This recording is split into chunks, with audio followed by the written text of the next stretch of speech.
as we get set to get the action started.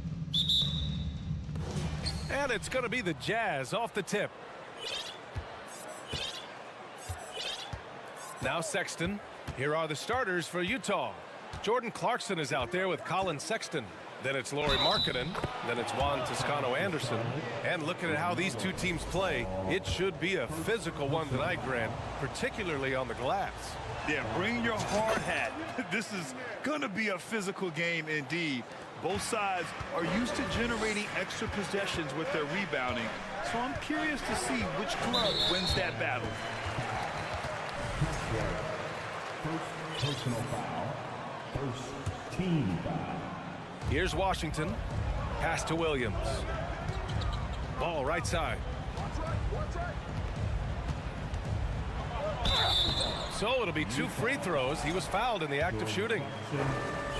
Tons of hype around LaMelo Ball, the 3rd overall pick in 2020.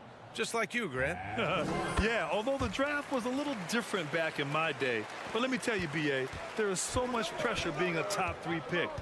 It's really impressive that LaMelo has lived up to the lofty expectations. Well, just a little bit of momentum and Sexton going right to the rim.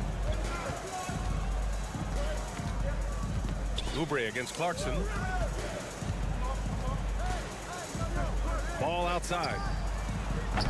From outside, off the mark. And we're about a minute into the first. Here's Sexton. Back to Clarkson. From deep. Sinks the tray.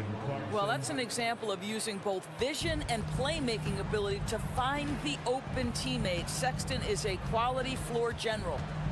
Now here's Oubre. The 3 from Ball. No good there. Now the Jazz take it the other way. Sexton with it. Guarded now by Ball. Woo! I just love that alley-oop slam, B.A. Defense disorganized. Defense pays. Hayward, the pass to Washington. They get it back. Williams.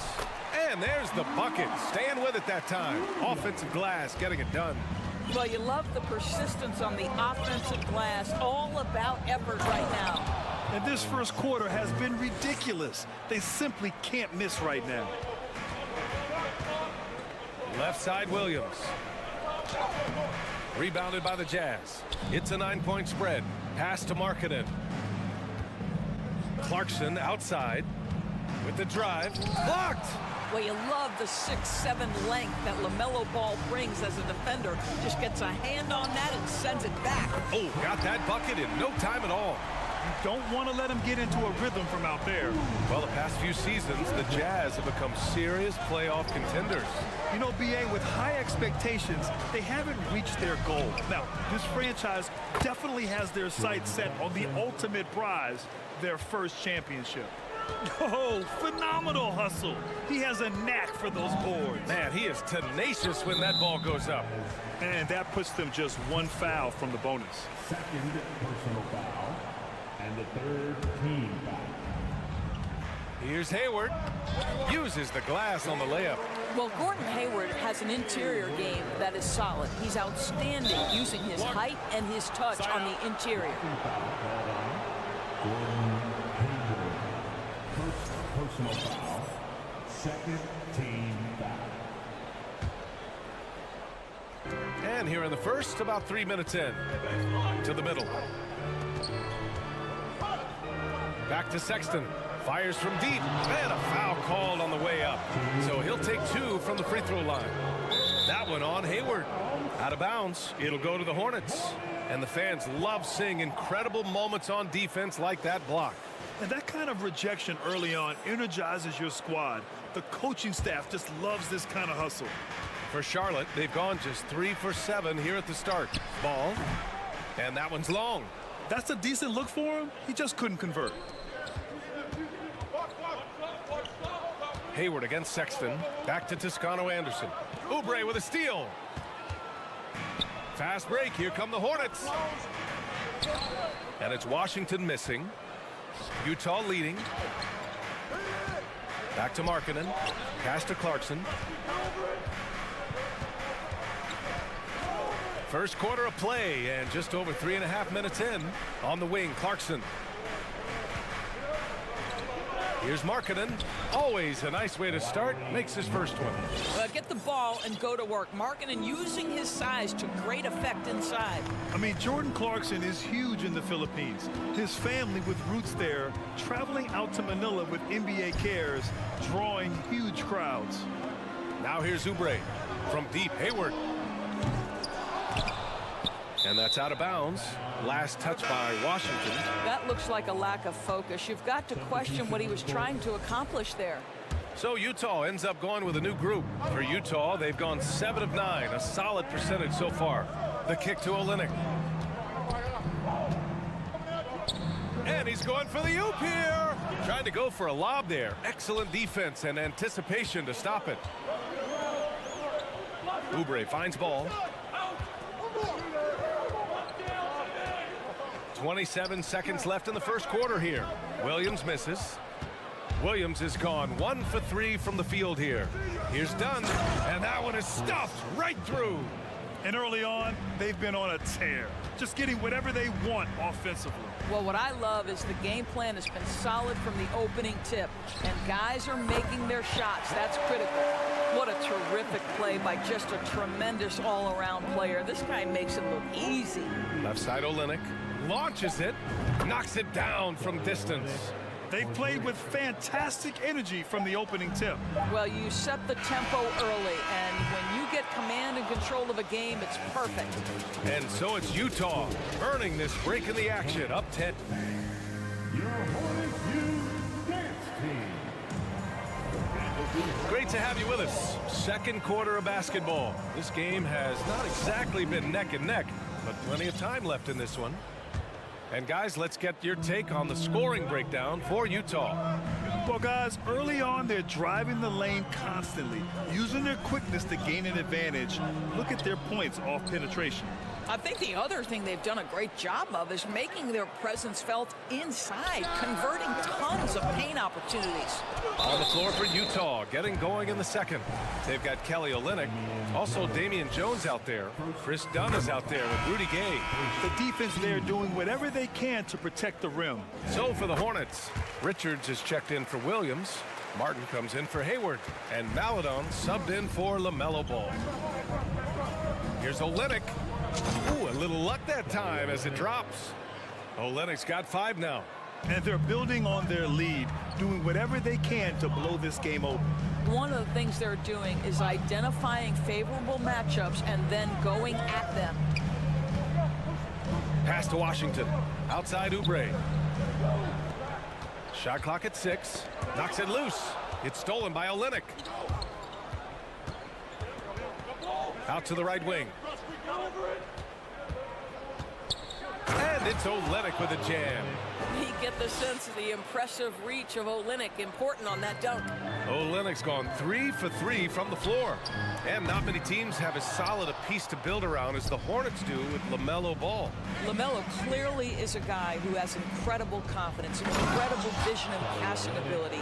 When you look at his ability to make the game easy for the players around him, and sometimes in transition to make those elite athletes look incredibly special, he is a guy that you would enjoy playing with. It's stolen by Dunn. Second quarter here, just over a minute and a half played. Olynyk for 3. And again, it's Utah with a 3. It's been an outstanding performance for them in just about every area. You know this. It's not easy building a lead on the road, but this team has been lights out throughout the game. Thor, he's checked in for Charlotte. Terry Rozier comes in for Oubre. Charlotte's gone 0 for 2 from outside in the second quarter. Here's Rozier. Here's Richards. And he goes in for the dunk. Woo! B.A., that's lit. Ferocious all the way. Man, that was good. Done with it.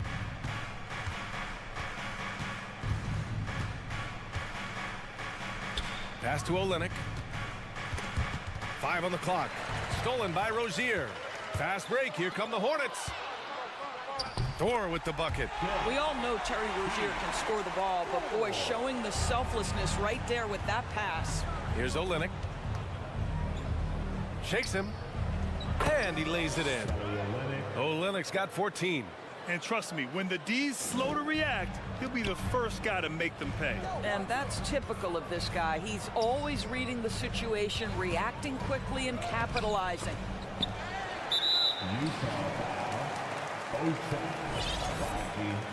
First personal foul.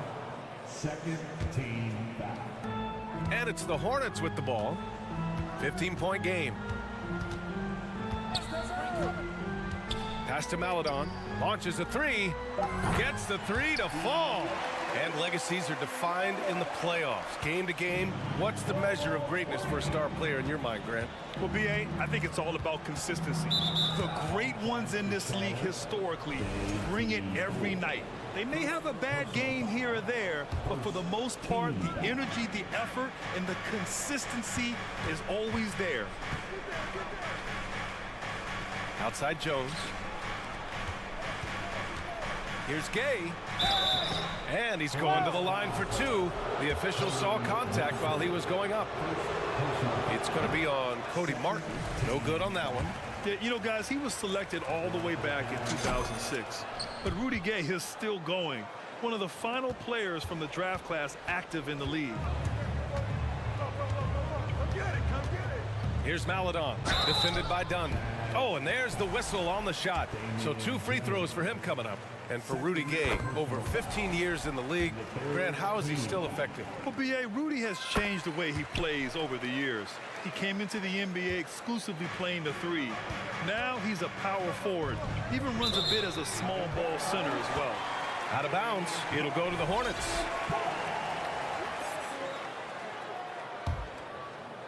The Hornets have gone 3 for 7 here in the second quarter. From deep, count it. 1 for 1 to start the game. That right there, that's the kind of look this system is designed to create. Olynyk for 3, and he sinks it again. 7 of 7 from the field now. This is just fun. These teams are trading threes back and forth. Well, that three-point shot just gives you so much room to operate on the offensive end. The three-pointer becomes a very high percentage shot when he's that wide open. You better get a hand in his face. And that one's good, Olynyk. And this is how he shines. He's a big part of their floor spacing. And right now, Greg, he is doing a great job delivering for this team, productive and efficient. The Jazz have gone an outstanding 7 of 7 so far in the second quarter. Olynyk passes to Jones. Back to Olynyk. From downtown. Maledon grabs a miss. Charlotte has gone 4 of 6 from outside. Looking sharp here in the second. Martin finds Rozier. This one for 3. Rebound, Utah. 17 points was their biggest margin. Well, the presence of mind from Kelly Olynyk, knowing someone's open, finds him quickly. Pass to Thor. Jones with the block. To the right side. Fires the 3. The shot no good. And we finished off one half of play.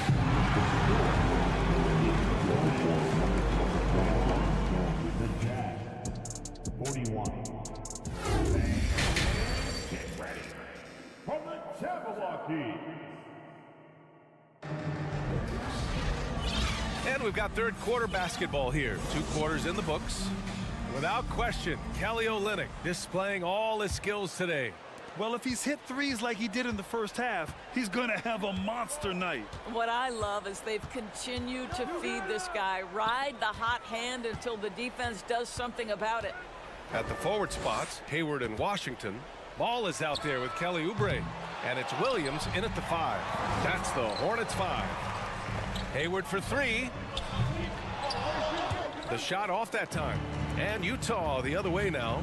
And one word that always goes along with the Jazz, defense. They've been a top 10 defense in the league in 6 of the last 7 seasons.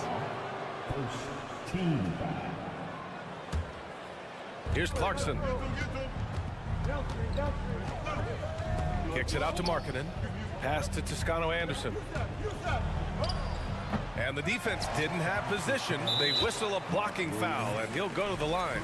And with a defense like Utah's had, it's easy to see why. They've been a playoff regular. Well, it's always a good idea to put a priority on getting stops. Now, it'll be interesting because they traded away their anchor on defense, Rudy Gobert.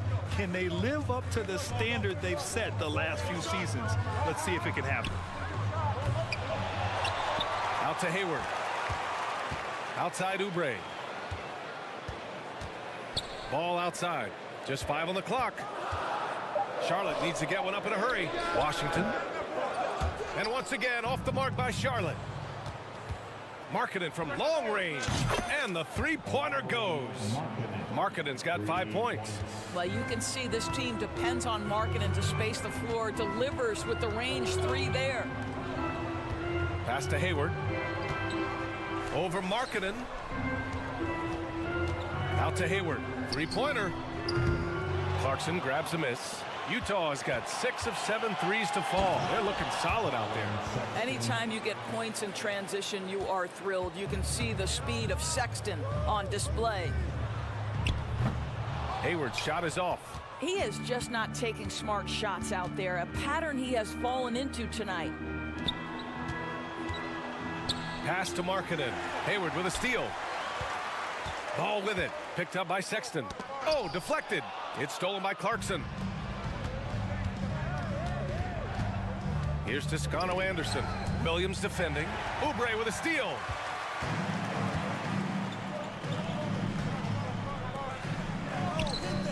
Oh, they get a hand on it. And that's out of bounds. Last touch by Washington. It would seem to me with P.J. Washington, basketball was ingrained in his DNA. Why? Each of his parents' guys played Division I basketball. Clarkson passes to Markkanen. Just under 2.5 minutes into this third quarter now. Oh, he got him with a pump fake, but he couldn't finish. Pass to Hayward. Outside Oubre. Washington left side. Hayward outside. Some solid defense from Markkanen. All right, Doris, how has it helped P.J. Washington growing up in a basketball family? Well, I think if you have 2 college players, 2 high-level college players, it automatically means you've got 2 high-level coaches who can help develop your skills at a young age. But the other part of this, the mental aspect, such a huge advantage to have people who've been there and done that. Thor, he's checked in for Charlotte. Rozier comes in for Oubre. The 3 from Ball. Rebounded by the Jazz. Markkanen's got 4 rebounds now. Pass to Clarkson. Markkanen outside. The 3 connects from downtown. Markkanen's got 8. Oh, you can see Markkanen's touch right there. It doesn't matter where he is on the floor. The guy is a 3-level scorer. And out of bounds. Charlotte will have it.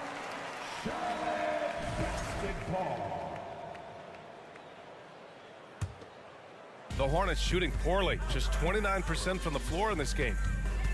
Rozier with it, and Clarkson picks him up defensively. And there's the foul. It's on Colin Sexton. That's his first foul of the game.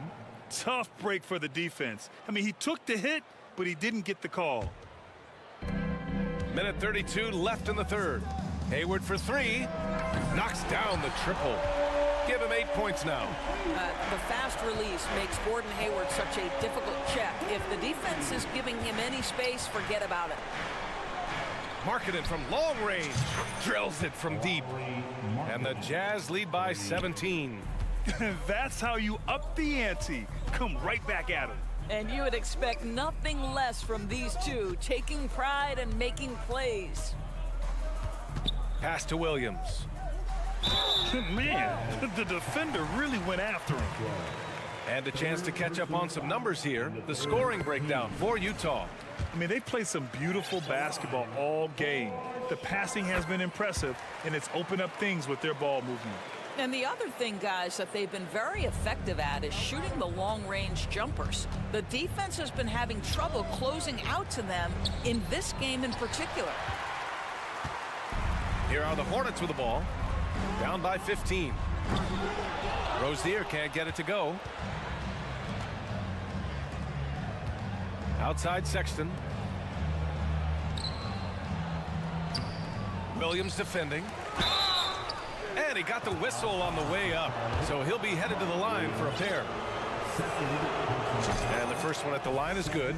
Guys, when the conversation is about the Charlotte Hornets, obviously there is a figure that looms large, and that's the majority owner, Michael Jordan, the man who has 6 NBA titles, the man who many consider the greatest player to ever play the game. 3 seconds separating the shot and game clocks. Markkanen outside. It's tipped. Outside Oubre. To the inside. Richards goes up and lays it in nice and easy. Sometimes a player is born with a passer's mindset. He deals it with conviction. Markkanen outside. He gets it off. And so it's the Utah Jazz up 15 points as this quarter concludes. And a moment now as we take a look at our State Farm assist of the game. You have to love his unselfishness and ability to make those around him better. Well, this is exactly what you're looking for from your point guard. Survey the floor, serve it up on time and on target. And with the fourth quarter upon us, time is running out for this game to become competitive. So the Jazz 5 right now. Colin Sexton up there with Jordan Clarkson. Then it's Juan Toscano-Anderson. Then it's Lauri Markkanen. A big group substitution here for Charlotte. Williams is checked in for Richards. Washington comes in for Thor. Hayward, he's checked in for Martin. And LaMelo Ball is subbed in for Maladon. All no good. And the Jazz pushing it up now.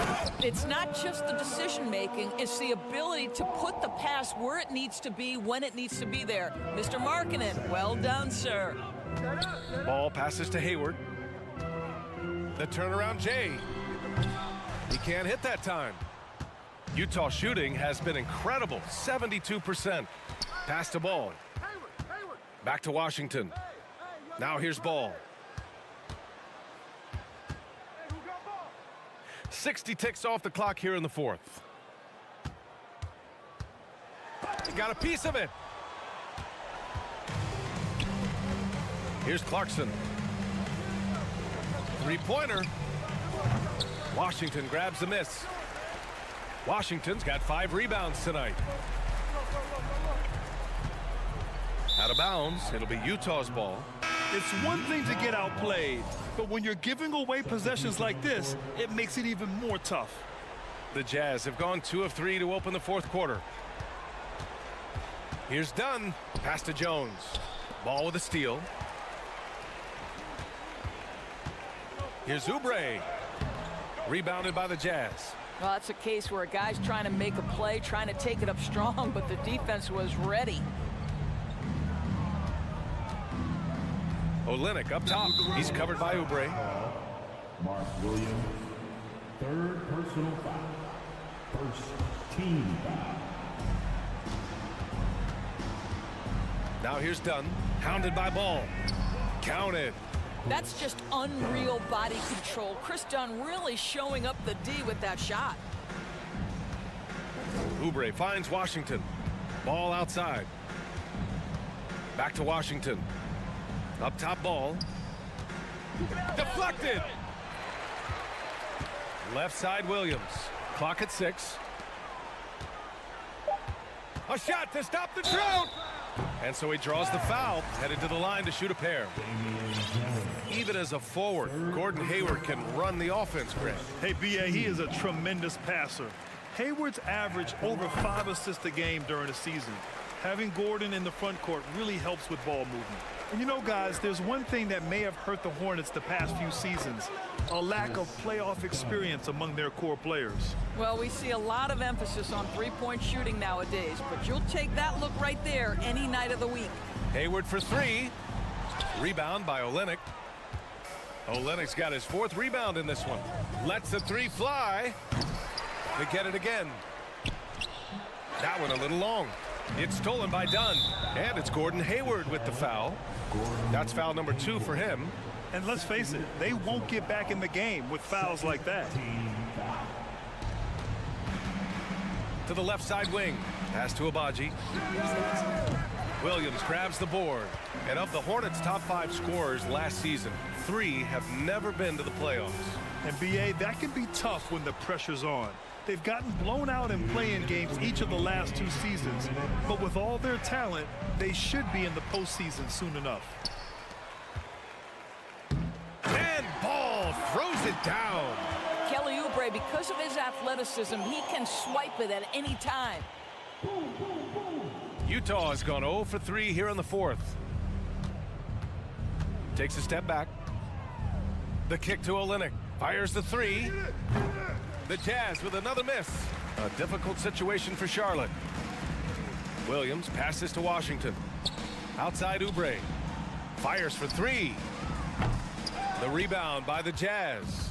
And the distance between the point totals for these teams tells the whole story. Just a fantastic effort, and you have to give it up for the Jazz. I think it was their play in the paint that got them the win tonight. And the defense seemed powerless to stop them down low, resulting in plenty of high percentage shots for them. Williams passes to Washington. Hayward outside. From outside the arc. He drops it from range. How about the confidence of Gordon Hayward from the next zip code? Outside Olynyk.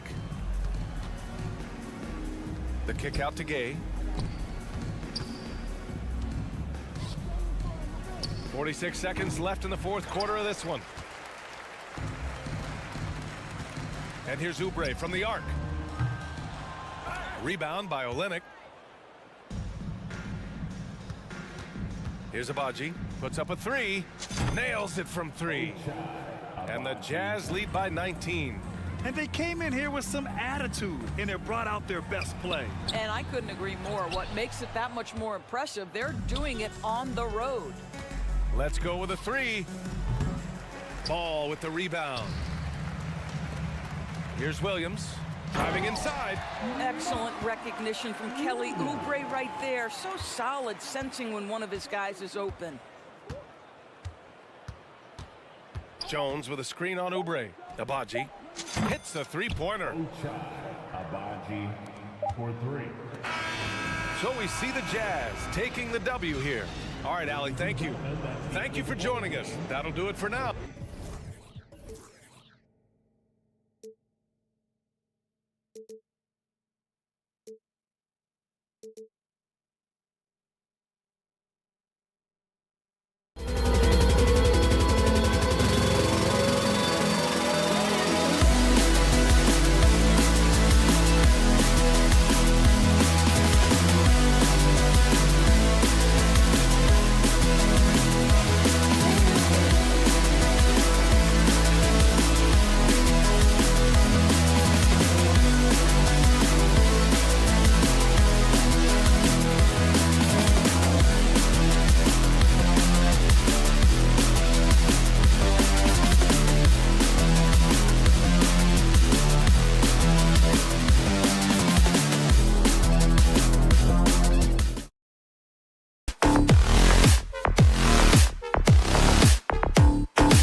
Prepared as well.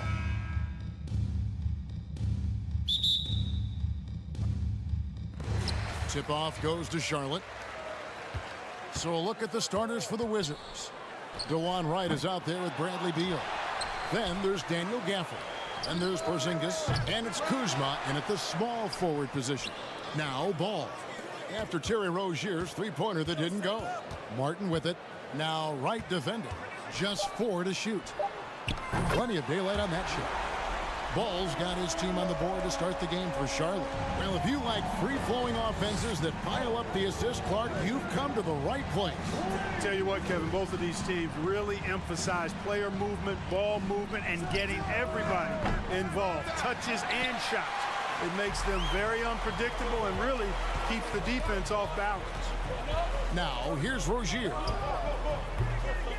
Misses off the left iron. Well, I cannot believe he didn't capitalize there, and neither can he. And the shot goes in from Kristaps Porzingis.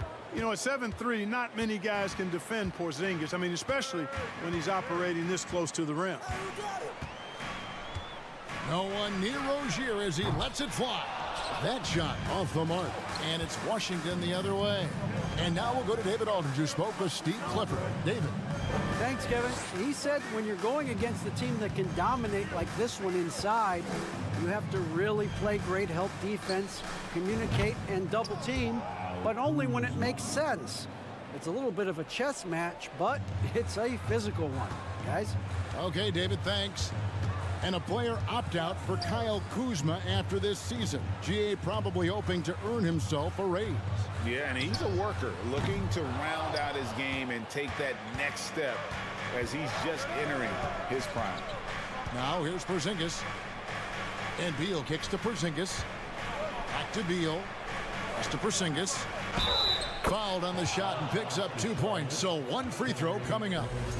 Yeah, Porzingis showing you persistence there, just doing a nice job staying with it and finding a way to capitalize. Washington shooting their first free throw of the game here. And at the line last season, about 78% as a team. Pretty solid numbers. Outside Ball. And how exciting it must be to have LaMelo Ball, Clark, on your team. Kevin, clearly one of the most exciting guards in the league. The anticipation was through the roof for Ball, and needless to say, I think he's lived up to it. You can just see the promise Ball has. It's oozing out of him. Already a triple-double threat, and he rebounds it so well at his position. Man, the future's really bright for this young man. Charlotte has gone 1 of 5 from downtown in the first quarter. Points out there have been hard to come by. And out of bounds as the Wizards gain possession.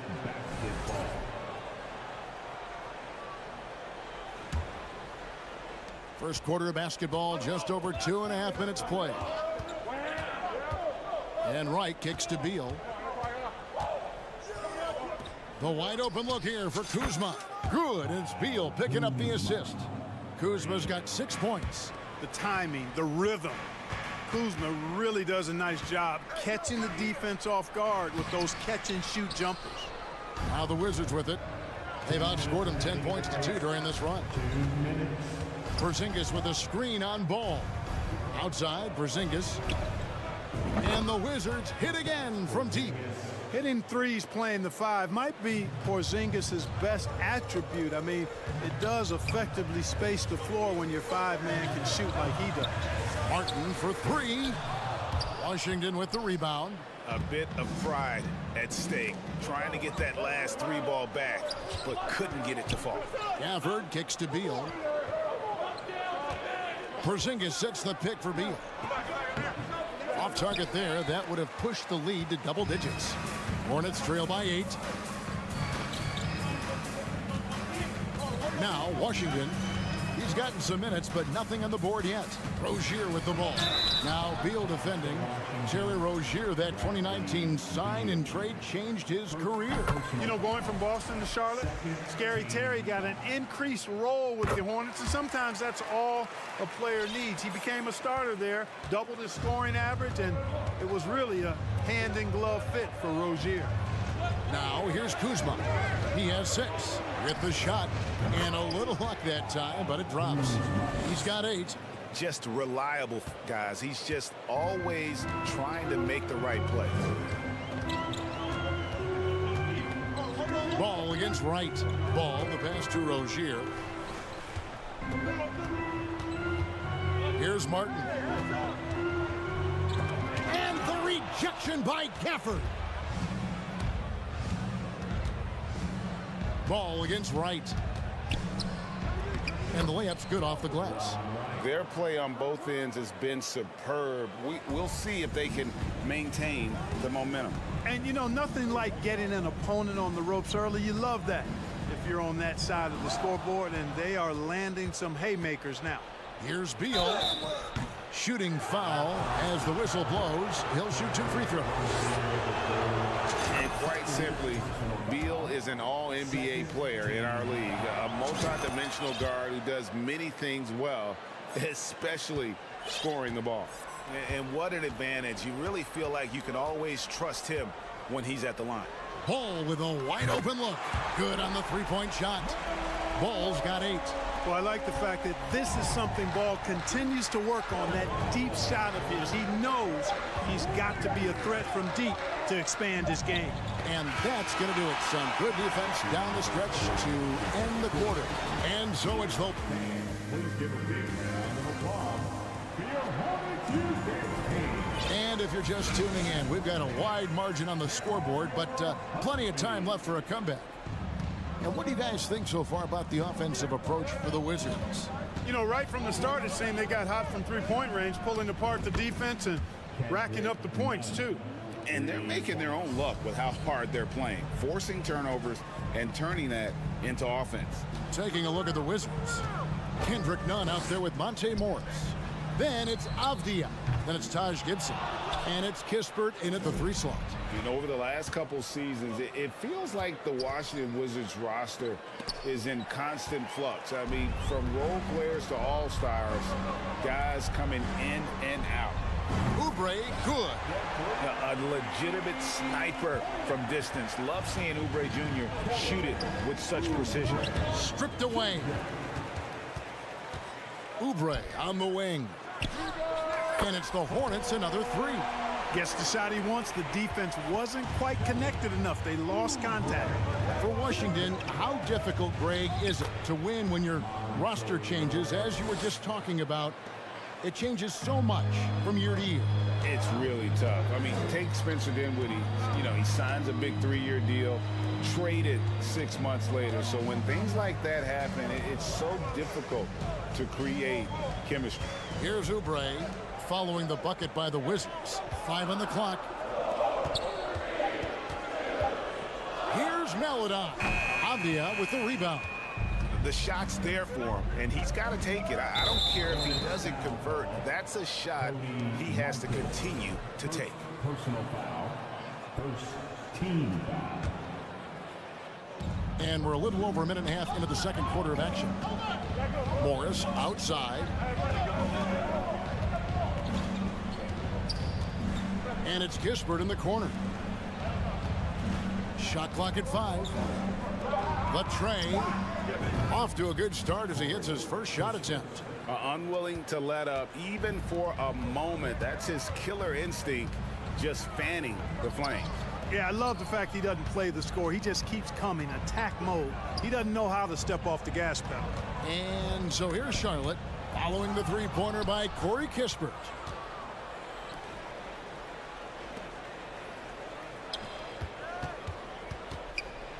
Greg, you look at a player putting up big numbers on a losing team. how do you determine if those are quality numbers, so to speak? You know, Kevin, it's a great question because somebody's going to put up points or collect rebounds or get assists. So, you know, you look at efficiency, you look at effort, and there's no doubt that you can have winning players on losing teams. Now here is Martin. Nothing yet on the scoreboard for him. Here's Maladon. A new 14 for Charlotte. For the pass to Maladon. From deep. 2 minutes remaining in the first half. Fader on the way. 2 minutes. Oubre outside. Outside Martin. To end the cold streak. Can't hit that one. Now the Wizards take it the other way. And now the latest from our reporter, David Aldridge. Thanks very much. Now, you may not know this, but Gordon Hayward was a 2-time Indiana State singles champion in tennis. He says, in high school, I was better at tennis than basketball, but I've always loved hoops more. Thankfully, I was able to grow throughout high school to get to the frame I have now. He has certainly filled out in the NBA. Kevin, back to you. Yeah, he sure has. He's been a terrific player to watch and follow. The injury is significant, but he continues on. David, thanks. Yet another three. Once we hit the second quarter, it just seems as if those threes just started to fall like raindrops. Now, here's Maladon. It's Martin on the wing. Here's Thor. Rebound, Washington. No matter what looks they get, they just can't convert to stop this run. And, you know, they've got to be careful because this is when the team concept breaks down and guys start playing hero ball. And the Wizards are going with a whole new group out there now. Second team foul. Substitution on the court. Beal taking his time here. And here's Porzingis for a three. A rebound by Washington. Boy, that's got to be terribly frustrating there. I mean, with the defense not hustling and he still misses, boy, he wishes he had that one back. And now Beal pushing it up and no one back to stop him. Oh, and the dunk by Beal. Nice floor awareness that time from right. Spots the gap and then finds the open man. A shot by Washington and he's wide open. Martin with it. Now guarded by Porzingis. Ball from long range. They get it back. Williams kicks to Rozier. Martin the pass to Rozier. Shot to stop the run. No good on the shot. A big-time effort for Corey. All right, David, thank you. And Your Hornets, 16. The Wizards, 35.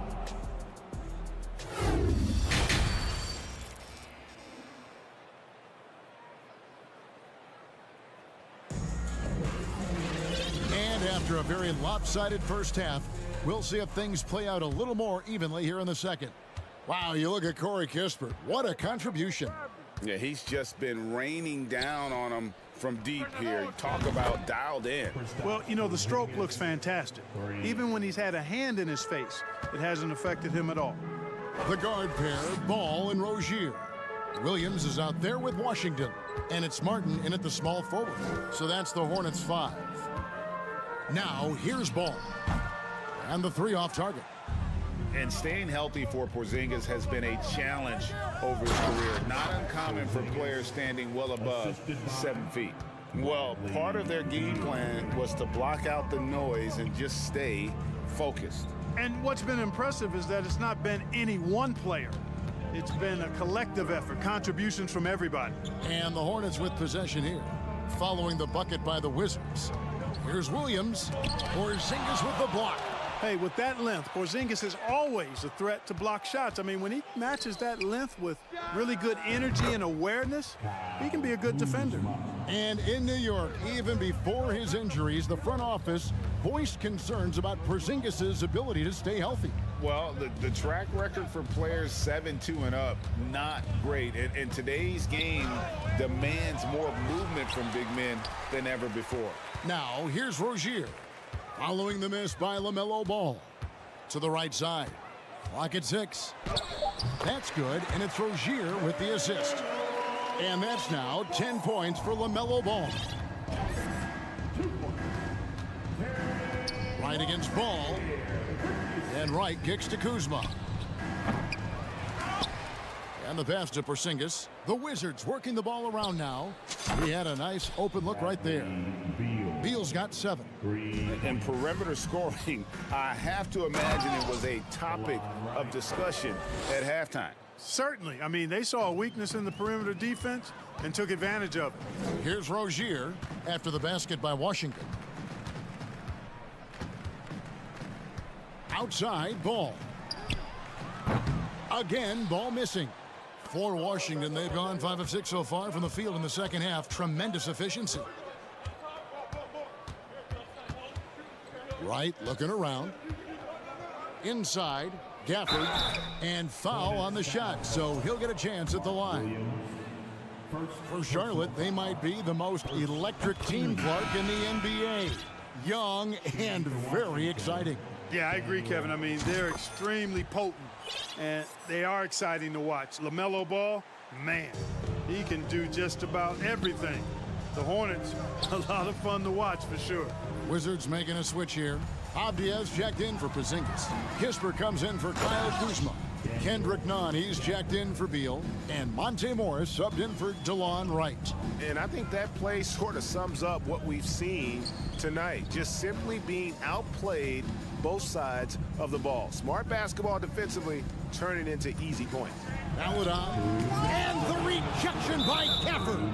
And that's out of bounds. It was last touched by Gafford. Taj Gibson's checked in for Daniel Gafford. Wizard substitution, Taj Gibson. 6 on the shot clock. Will it go? Thor, no good. That's a surprise. I mean, really out of character for him to miss when the defense is not right up on it. Morris with the bucket. Well-rounded effort, and they show no signs of letting up. Almost no holes in their performance tonight. They've been tremendous. Here's Oubre following the three-pointer by Washington. Pass to Maladon. The 3, and that's a foul called on Kelly Oubre. That is his first foul of the game. Junior, first personal foul, first team. Wizards have gotten nearly everything to drop this quarter. They're 7 of 8 from the floor since halftime. Morris, no good. Rare you'll see him miss such an open look. Right wing. Here's Thor. Rebound by Kisper. Washington's gone 4 of 6 from three-point land since the start of the second half. Avdia, the pass to Morris. Good on the triple. Morris has got a pair of threes now here in the third for the Wizards. You know, they've got to make him earn those threes. You play off of him, and he's automatic from that distance. How about the amazing crossover there, demonstrating exactly how dangerous he can be when he's got the rock in his hand. Nunn wide open. No good on the triple. Charlotte's gone 0 of 2 from deep to start things here in the second half. Over to the wing. In the corner, it's Martin. Pass to Thor. He takes it in. Rebound, Washington. It's a 4-second differential between the shot clock and game clock. Great teamwork, punctuated by a strong finish. That is the perfect fast break, guys. Getting a hoop before the defense can get set. Now, here's Maladon. Martin, the pass to Maladon. Avdia with the rebound.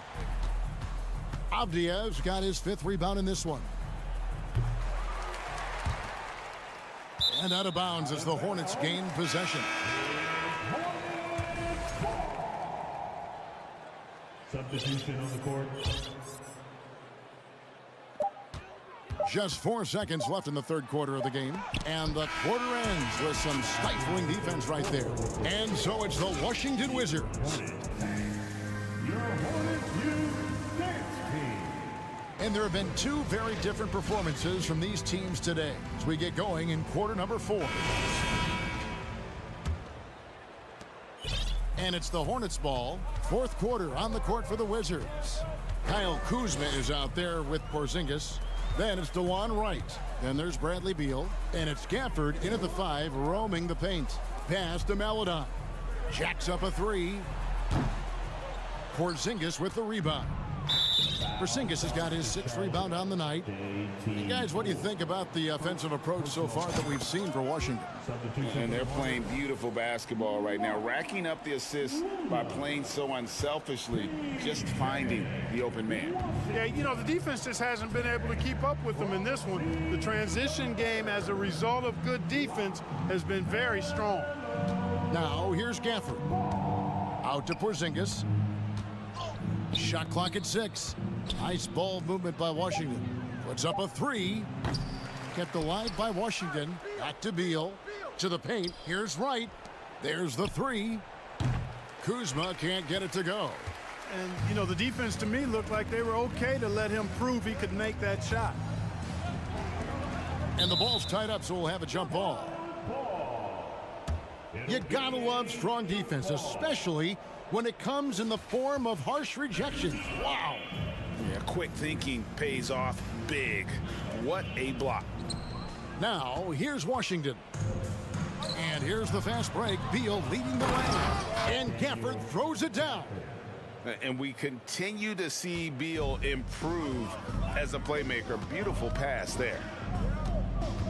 Rozier for 3.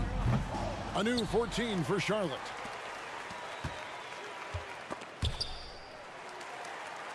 Ball, the pass to Washington. Here's Rozier, and he's fouled pretty hard on that shot, but he's got the chance to pick up the points at the line. It's on Porzingis.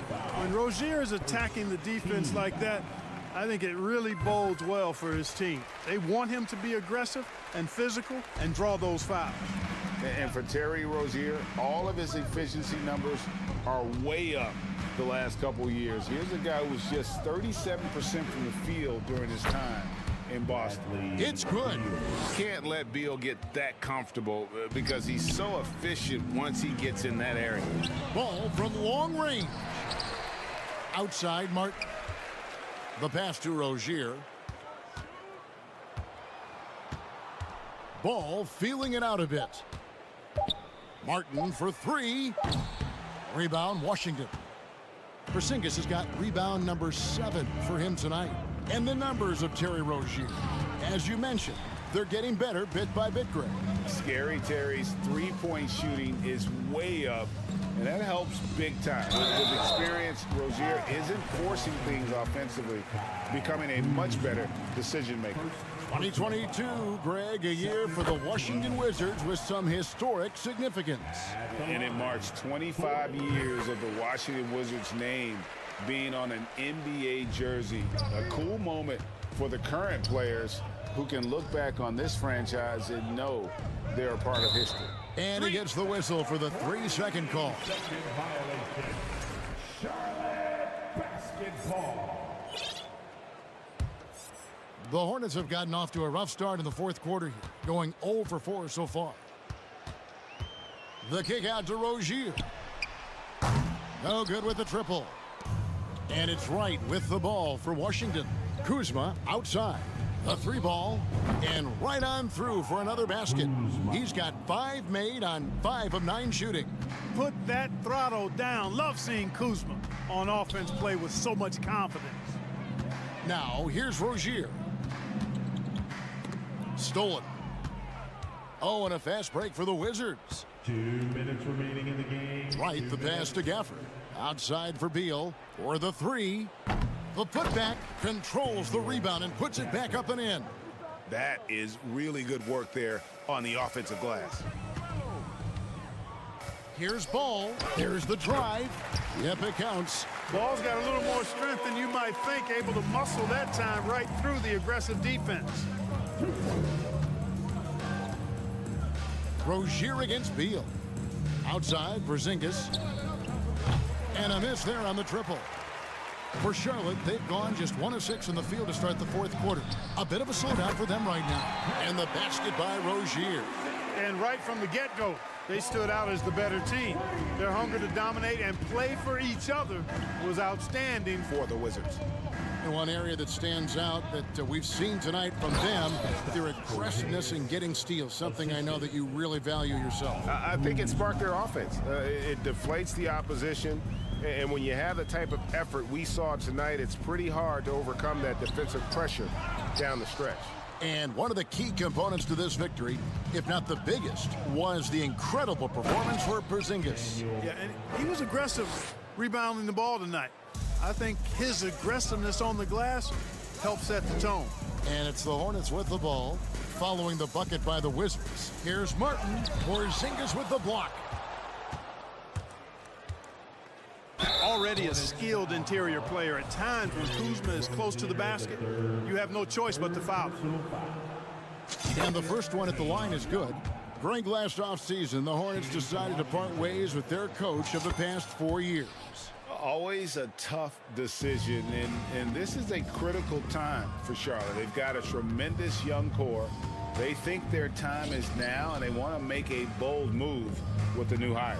And the Hornets making a change here. Hayward's checked in, and he gets the whistle. 2 free throws coming up. And after winning the 2021 Rookie of the Year, LaMelo Ball was even better his sophomore campaign. He continues to grow his game.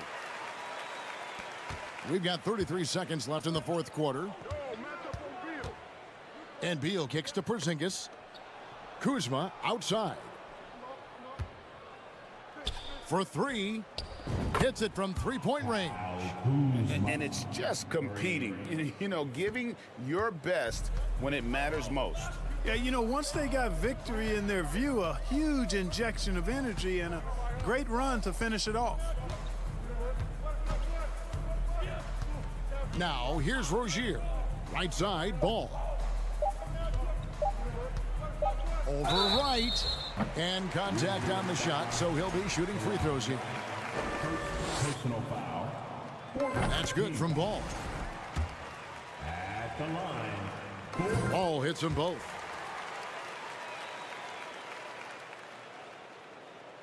And that's out of bounds. It was last touched by Gafford. You know, I think he may have forced that pass when there was really no reason to.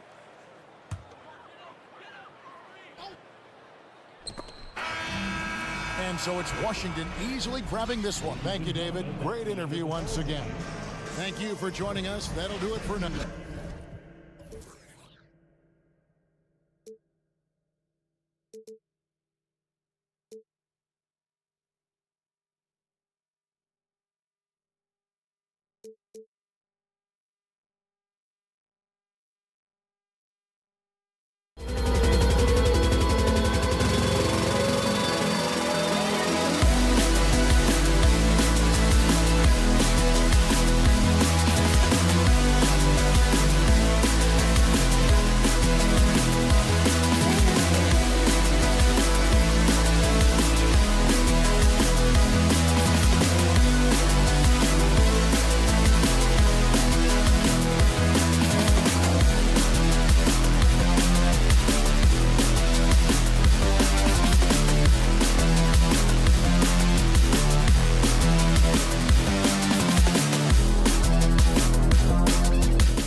now, Grant. Neither team in a hurry to get in transition. Yeah, B.A., these teams have almost a throwback style to how they play. They don't want to get up and down and play fast. They want to go slow, and that takes players who have patience and discipline. Tonight will be a tactical battle. And now the Washington Wizards starters. Morris and Beal are the backcourt pair. Kyle Kuzma out there with Kristaps Porzingis. And it's Gafford in at the 5. Now here's Sexton. Back to Toscano Anderson. Markkanen outside. And Gafford with the block.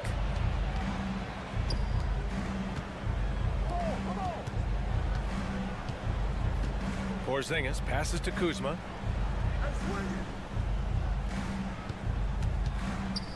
Pass to Beal. Now Gafford. Clock is at 3. And it's good. 2 points. And good heads up from Bradley Beal. Just spots the ready shooter. Beal against Clarkson. Now here's Markkanen. Kicks it out to Clarkson.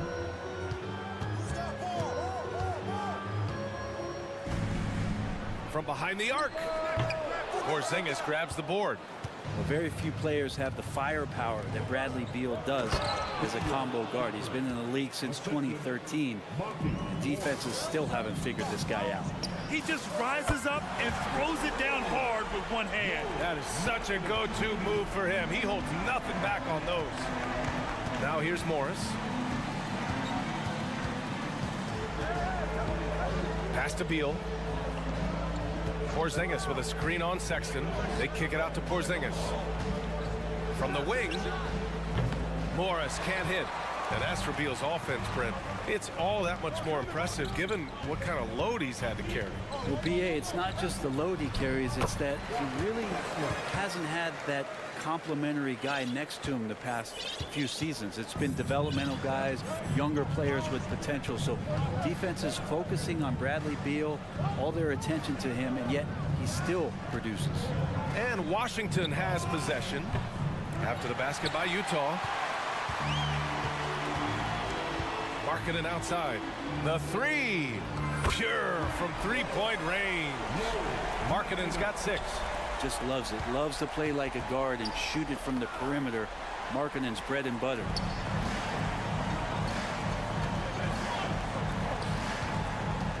Launches it. Oh, and again, it's the Jazz from deep. They're locked in and focused on making each possession a success. That's exactly how they got the lead. They ended up having multiple possessions in a row with good quality shots, knocked them down, and the game is fully in their control. Beal gets the bucket. And Beal just taking it, all the contact, great momentum and balance on that play. Here's Sexton. Oh, a dunk and a foul! A powerhouse move. He's got a chance for one more at the line. It's going to be on Bradley Beal. And a moment to look at the scoring approach in terms of where the points are coming from for the Jazz.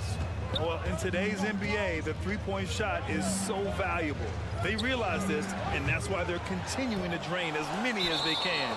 Well, not only that, but you love how unselfish they've been to start this game. That's going to get all the guys in a great flow and feeling good. So moving that ball around and scoring off assists, it's a nice way to play. And how about that replay? Man, you got to appreciate the hustle on defense. That'll put some fear into the shooters, and he made sure to do it early, too. Boy, I like their energy coming in. Terrific execution so far. Well, if there were 4 or 5 boxes to check in terms of the game plan tonight, they might have checked 6. I mean, they're doing everything out there.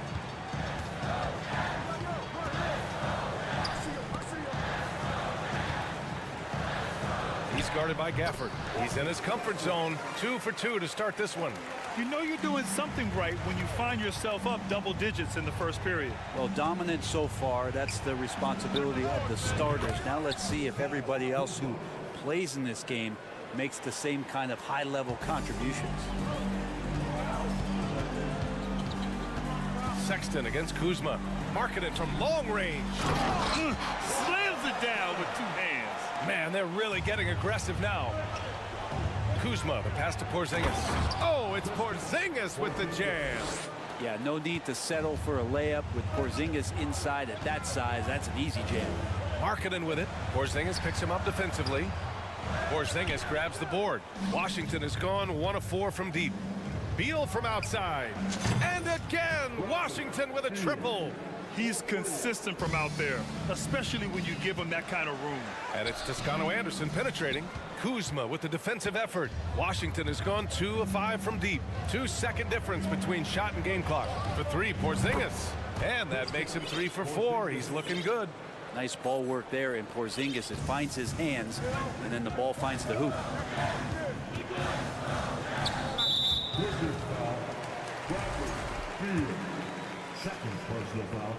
First free throw is good.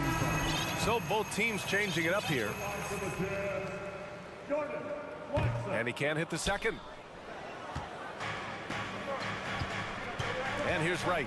Here's Kispert. And it's all tied up. Getting enough shots in close to play inside out. Just 4 seconds left in the first. It's good if it goes. Ooh, he released it in time, but it's off the mark. Tie game here in Utah.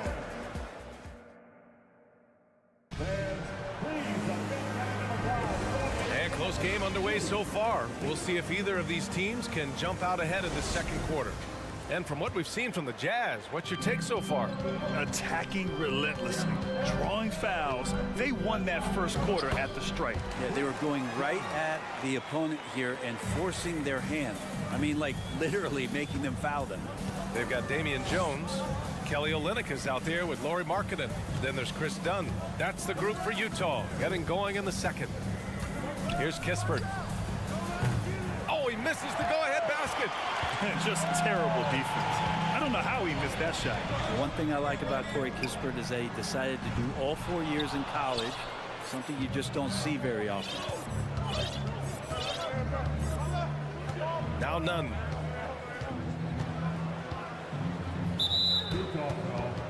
Gay's checked in for Utah. That's his first personal foul. First team foul. Checking in for the Jazz. Jazz on D. They've led by as much as 10. Here's Avdia. And he banks in the layup. And for some players, coming to the NBA early is a better route. Well, BA, I would tell you it usually is. But for Corey Kispert, he stayed the 4 years. He wanted to develop. He wanted to be a higher pick in the draft. He wanted to make sure he came in to plant his feet in the right spot. And that experience in college is going to benefit him. The putback. Rebounded by Gay. The Jazz have gone just 1 of 3 to begin the second quarter. Right wing. Kept alive. And he's missed his first 2 shots of the game.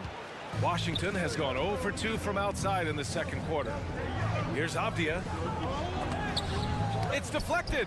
All the length of Kelly Olynyk helping to get that block. Here's Abaji. Nunn defends. Here's Gay. The Jazz with another miss. Now that's just enough defensive pressure on him to throw off that shot. I bet he gets a good look at it next time and hits it. And the ball out of play. The Jazz will have it.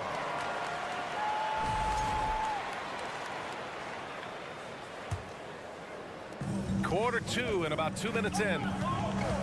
Dunn goes in. And the officials call goaltending, so they'll award the basket. Yeah, it was just a little late. I mean, he thought he got there, but the ref saw it otherwise. Washington trailing. Here's Avdia. Pass to Kispert. Lets it go from deep. Buries it. He's 2 for 4 in this game. And the league finally moving to curtail take fouls in transition. You like the change? Well, I think everybody's ready for that. The best part of NBA action, BA, as you know, is fast break basketball. So to get more 3-on-2s or 3-on-1s, lob plays, and guys taking off and throwing down monster dunks, I'm up for it. Now here's Wright. Well, he hasn't put up any points yet in this one. Pass to Kispert. Here's Avdia. Can't get it to drop. Oh, Olynyk with some nice D. Fires for 3. And the basket by Abaji. And now a 5-point Jazz lead. And Olynyk doing a nice job just keeping the symmetry out there. We've got 1:55 left in the second period.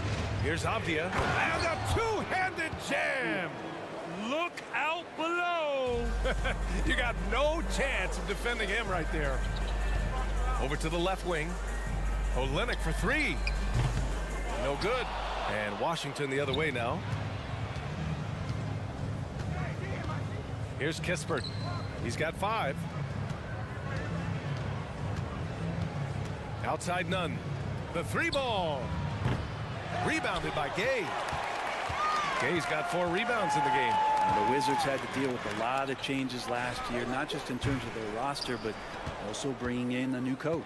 Washington has gone 1 of 4 from three-point land here in the second. Hey, here's Nunn for 3. Rebounded by the Jazz.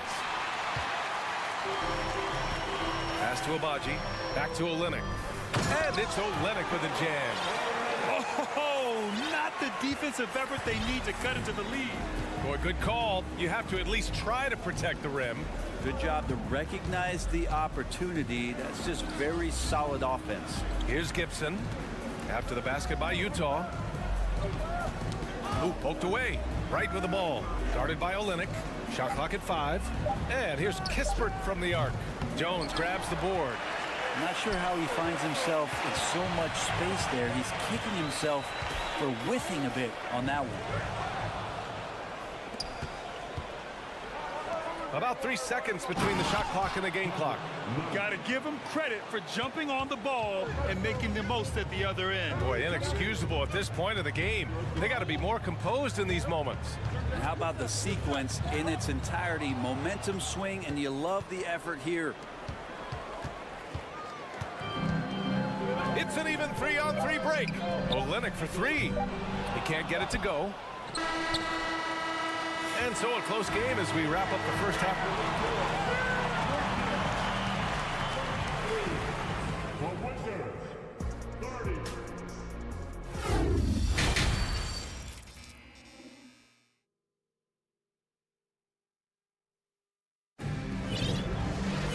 And we're halfway through this one. Plenty of basketball left in a game that's been a fairly even one.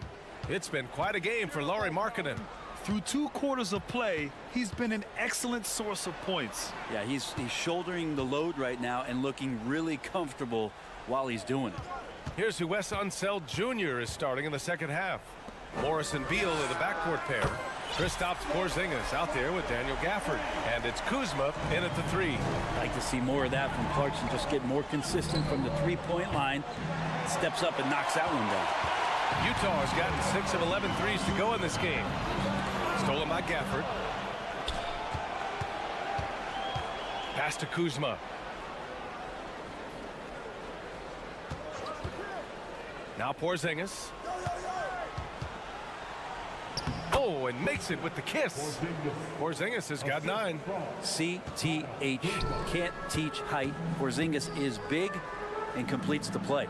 Sometimes what a player needs most in order to develop is the chance just to do more. And I think that's been the case with Kuzma getting an opportunity with his second team. Second half of basketball, just over a minute played so far.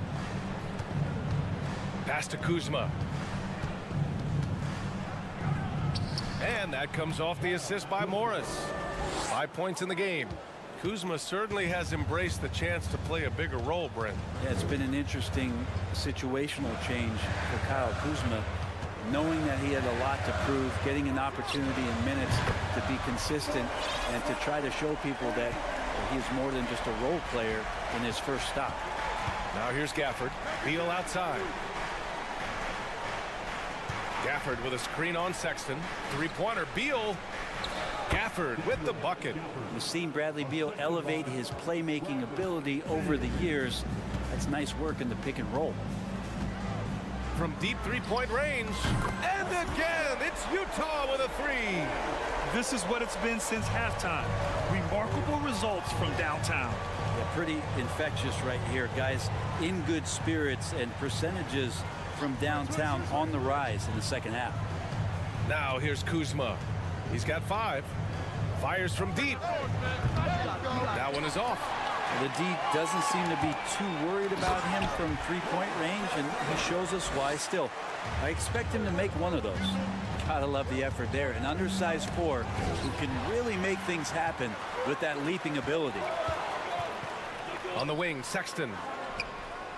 Oh, and again, it's the Jazz from deep. Well, that's in rhythm and right on target, as Sexton has a very well-rounded offensive game and playing in control now. Now here's Morris. Well, he hasn't scored yet, but I'm sure that'll change. 3 minutes gone now in the third quarter. Clarkson outside. There's the 3. Rebound by the Wizards. Porzingis has got 4 rebounds now. Down low. Here's Gafford to halt the run. Rebounded by Toscano-Anderson. The Jazz have got 5 of 6 shots to fall so far in the third. On the wing, Sexton.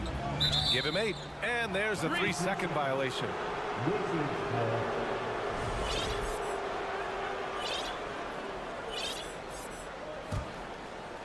The Wizards have gone 3 of 7 here in this third quarter. Porzingis is doubled. It's stolen by Clarkson.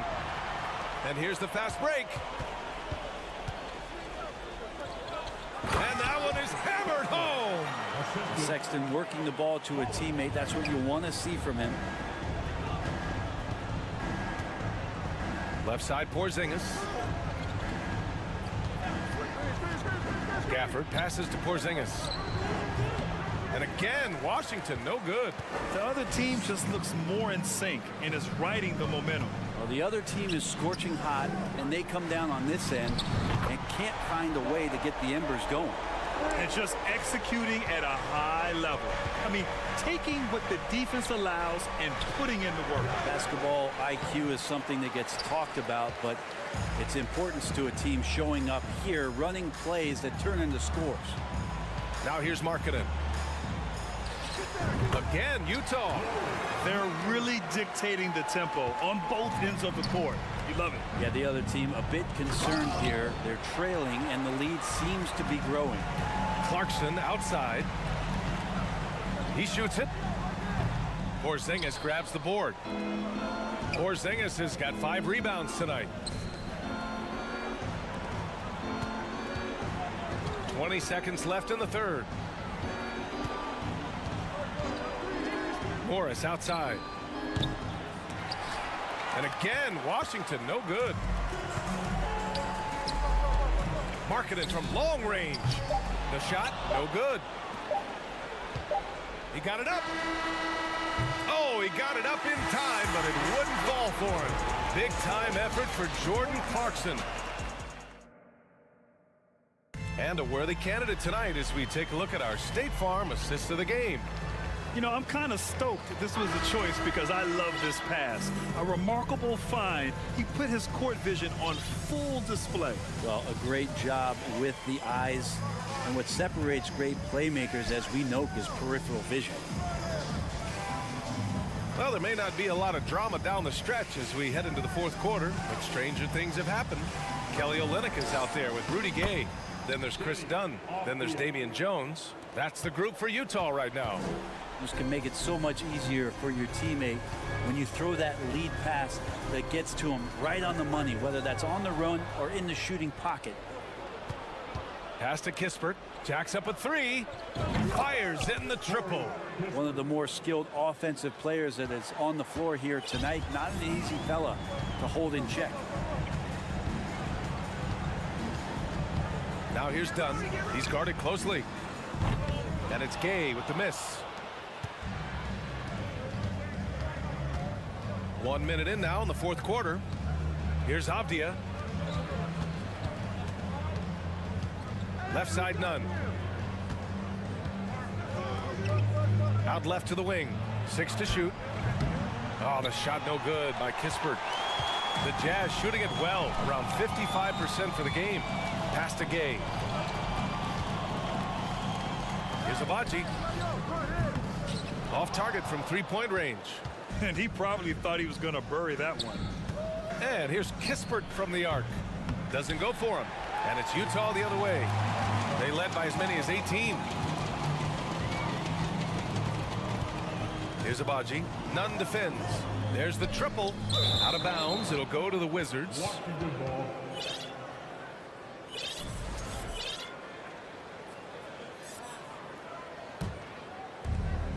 Washington's gone 1 for 3 in the fourth quarter from range. Wright attacking, and he dunks it down. Incredible. It sometimes falls to the point guard to be the offensive catalyst. Seems like he always knows when his squad needs a lift. Did you see how much air he had under him? Wow. And let's face it, when you're down this many points, you simply can't let him get that good of a look. Teachable moment there. Lapses like this are backbreakers. Some sick ball skills displayed right there. And he's not the guy you expect to pull that off. Jones finds Olynyk. Here's Abaji.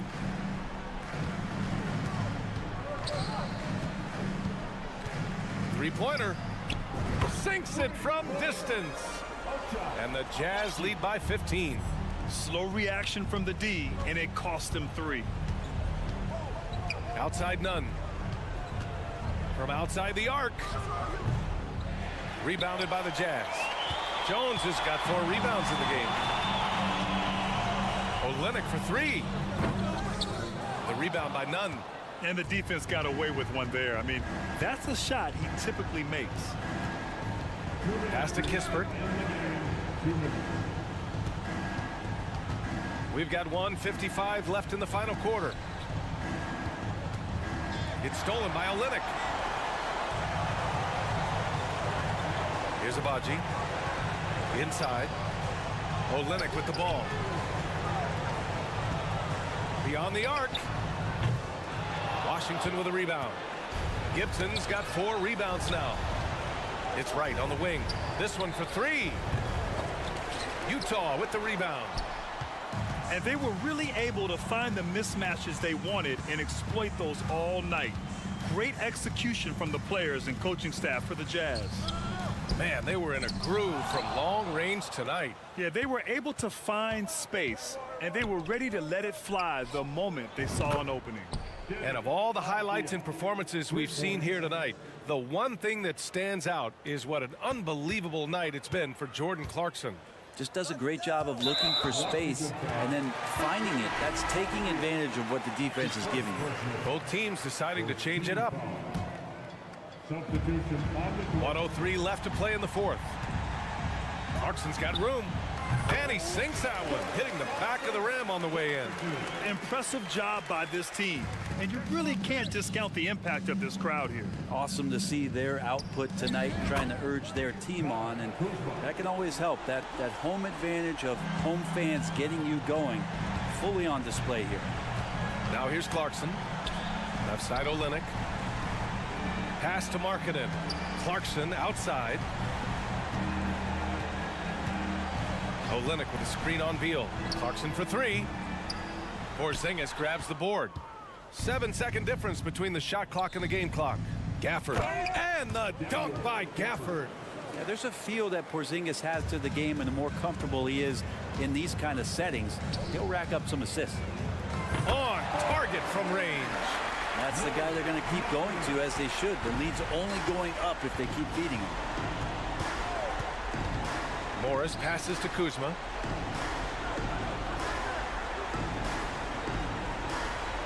Gafford the screen. Fires the 3. The kick out to Morris. So we see the Jazz taking the W here. All right, Allie, good stuff there. Thanks for that. Well, folks, that's going to do it.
sure to be a crowd pleaser, Greg. Two high-octane offenses going head-to-head. And it's not just run and gun. Each team has a very well-refined attack. And this kind of matchup comes down to which side can maintain their energy through all 4 quarters. So let's take a look at the Charlotte starting lineup. The guard pair, Ball and Rozier. Martin is out there with Washington. And it's Williams at the 5, roaming the paint. Three-pointer, Markkanen. Hornets with the rebound. And you could tell he thought that triple was going to fall. Here's Toscano Anderson, covered by Martin. The Jazz shooting their first free throws of the game. That's his first personal foul. First team foul. That one is off. For the Jazz, Juan Toscano. Good on the second free throw. Now Ball. Anytime you watch the Jazz, you have to think back to those great Utah teams of the 80s and 90s. They easily could have won a few rings. Now here is Martin. Here's Rozier into the lane. Uses the glass to finish the layup.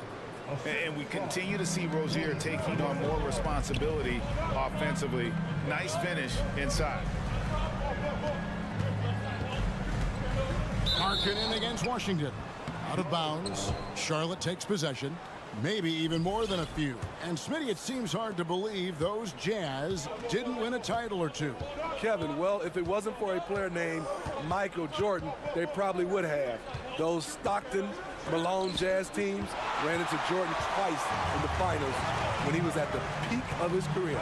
Now here's Markkanen. Following the miss by LaMelo Ball. A shot by Clarkson, no good. Rozier looking around. Wasted no time on that shot, but it's off the mark. Williams with the block. And it's out of bounds. They say it was last touched by Williams.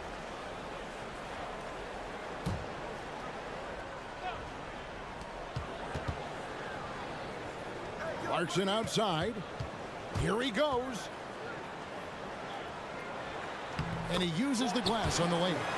And once he got to the 10, I think he was surprised to find himself that wide open. Wow, that's a defensive breakdown. Can't do that against good scores. Charlotte no good that time either. Ooh, the defense gets away with a late rotation. That's a shot he normally makes. Markkanen can't get it to go. The Hornets have gone 2 of 5 here, making 40% so far to start out the game. Ball kicks to Williams. There's the pass to Rozier. Williams against Markkanen. Passes it to Clarkson. From deep. Good on the three-point shot. A fine shooter from deep. Clarkson has a good feel for when to let it fly. Ball from long range. Martin finds Ball. Down low. Here we go, one-on-one. Here's Toscano Anderson. The rebound by LaMelo Ball. So Rozier will bring it up for Charlotte. Trailing by 2. Ball with it, and it's Clarkson picking him up. Outside, Ball. Charlotte moving it around. Rozier for 3. Utah has gone 1 of 3 from beyond the arc so far in the game. Here's Clarkson. Pass to Toscano Anderson. Back to Clarkson. To the right side. Markkanen from outside. 4 on the shot clock. Clarkson goes in. Even when he first came into the league, this was Clarkson's go-to move, pressing the action off the dribble. And Markkanen can give you, Greg, a solid defensive effort at both the 3 and the 4. And Kevin, many thought Markkanen was a defensive liability, but give him credit, worked hard to prove he wasn't. And while not a superb defender, he has become a plus defender for this team. And he gets the whistle. 2 free throws coming up. And we'll get a look at how the hustle stat game has been going for Utah.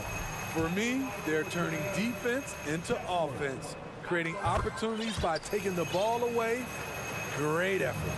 And so far, just a great job forcing turnovers and creating opportunities in the open floor. The defense at the heart of that. Now here's Williams.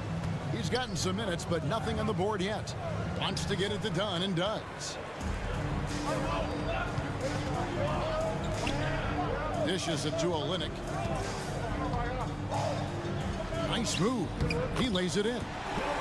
Attacking the heart of that defense. I like this from Olynyk, not just hanging out on the perimeter. About 7 seconds separating the shot and game clocks. Ball, the pass to Rozier. Ball dishes to Martin. Here's Williams, and he lays it straight in. And they've scored several times already here in the first quarter on the inside. Here's Abaji. That's in, coming off an assist from Dunn. What I like is when Chris Dunn keeps his poise, keeps his eyes up, good things happen. Rozier kicks the ball. It'll count. And the last shot at the buzzer doesn't go in for it. And so it's the Utah Jazz in control with an...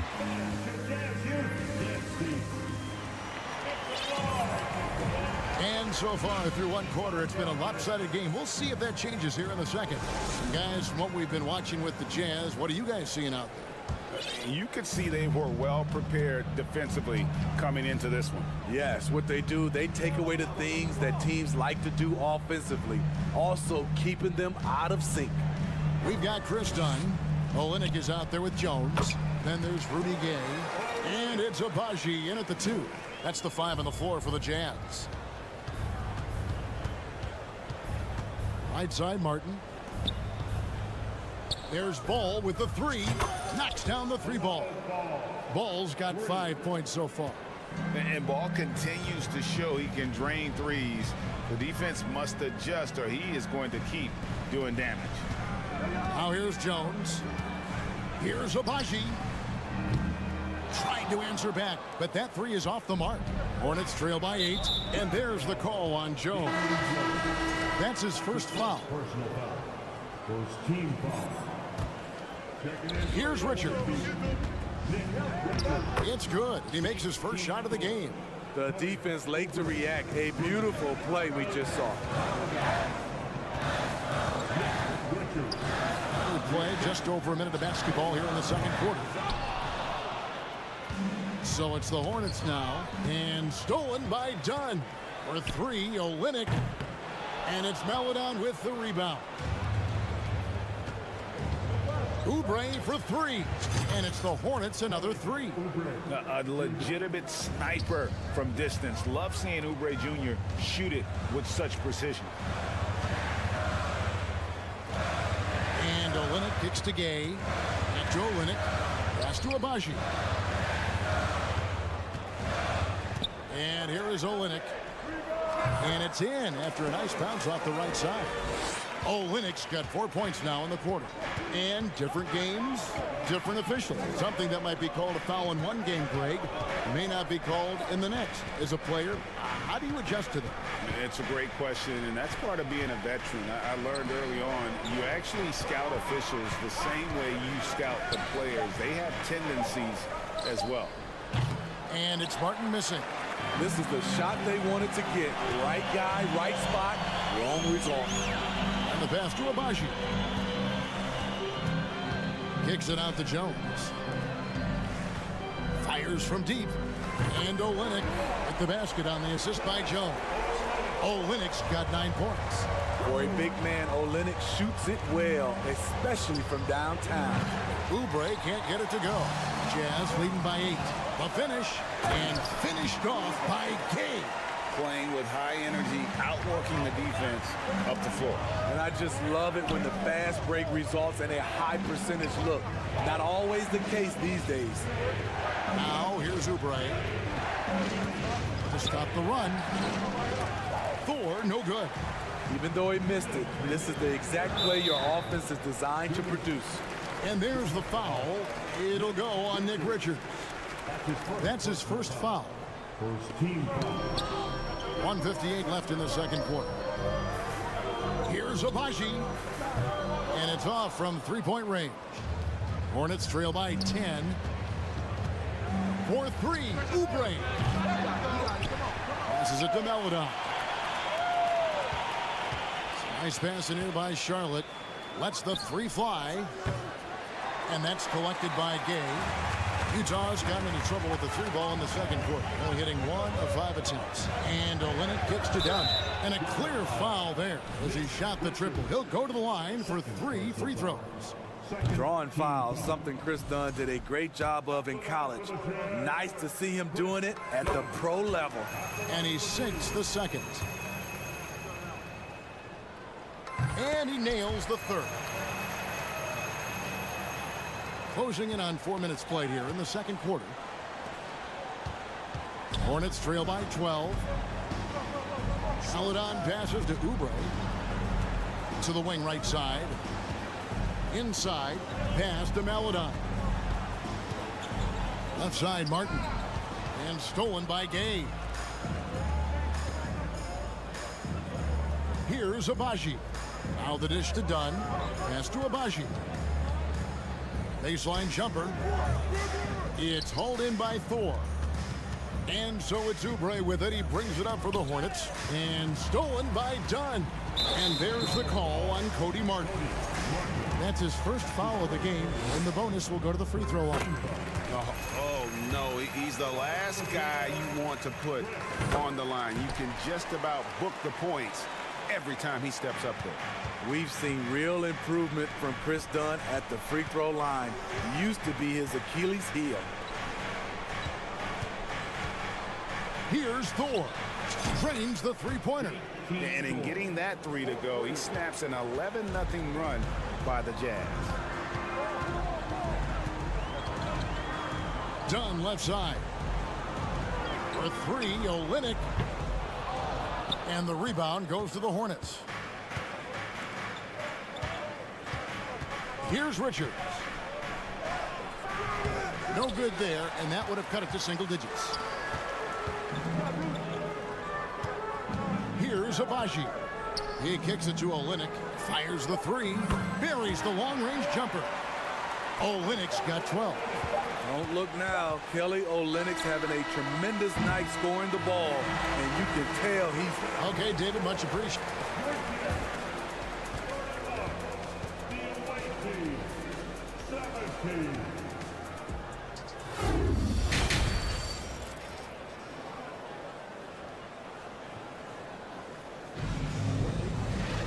And with a big gap on the scoreboard, the second half begins with very different goals for these teams. One side trying to mount a comeback, one side trying to protect their lead. Without question, Kelly Olynyk displaying his skills today. Well, we'll find out if they were able to find an answer for him over the break. He was scoring with ease in that first half. I think both sides probably adjusted a few things. The key for him is to bring the same level of energy over these last 2 quarters. Tipping off the second half. Here's Steve Clifford's 5. Melodon is out there with Oubre. Then there's Cody Martin. And it's Thor into the 4-man position. Here's Melodon. Hits the three-point bomb. Melodon's got himself on the board with 3 there.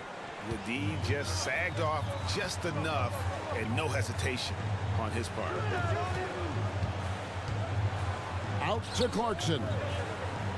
And there's the pass to Sexton. 6 to shoot. Poke loose. And it's out of bounds. The Jazz able to retain possession here. Checking in for the away team, Mark Williams, P.J. Washington. And if you're just joining us, we've played over a minute here in the third.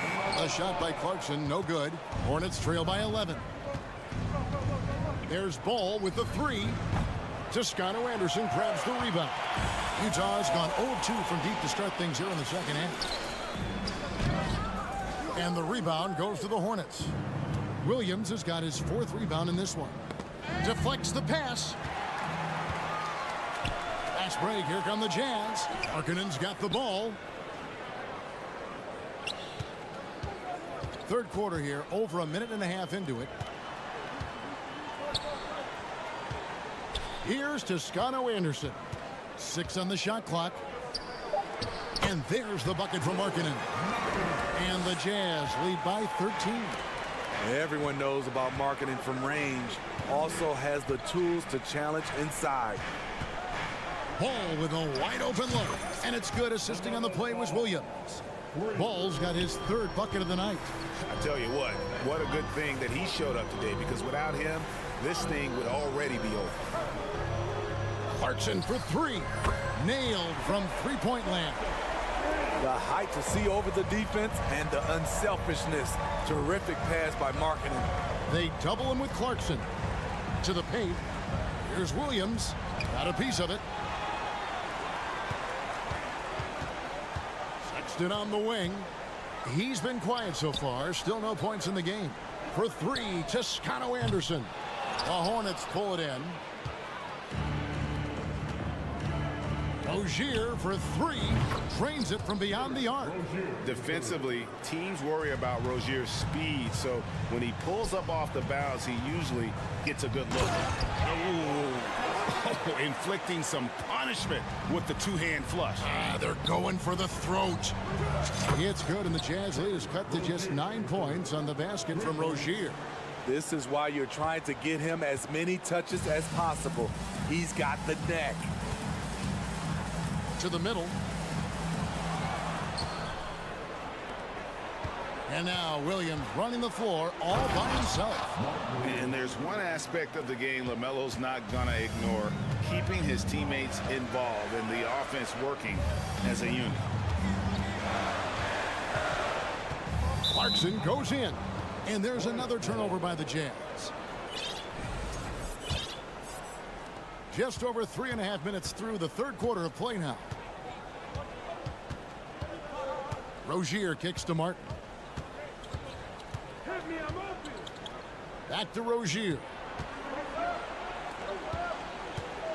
The kick out to Ball. Just 5 on the clock. Laid in with a nice touch off the glass.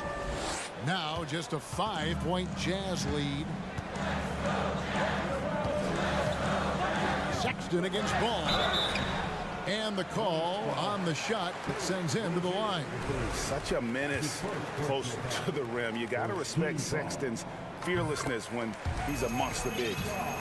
And a chance to catch up on some numbers here. The hustle stats for the Jazz. Their activity has been at a constant level. Always around the ball. Quick hands causing a lot of steals. And let's not forget how dominant they've been defensively. Great job of forcing some tough shots, often leading to blocks. Utah leading by 6. Out to the wing. The shot by Markkanen, nobody around. The Jazz with another miss. Charlotte has gone 4 of 6 from three-point land since the start of the second half. Martin the pass to Melodon. That shot off. And so Sexton will bring it up for Utah. They've led by as many as 14 points. 2 free throws coming up, and they call the shooting foul. It's on Kelly Oubre. And how about the explosiveness of Sexton, a crafty floor general who is consistent in how hard he attacks the defense. 15 seconds left here in the 3rd quarter. Oubre with it.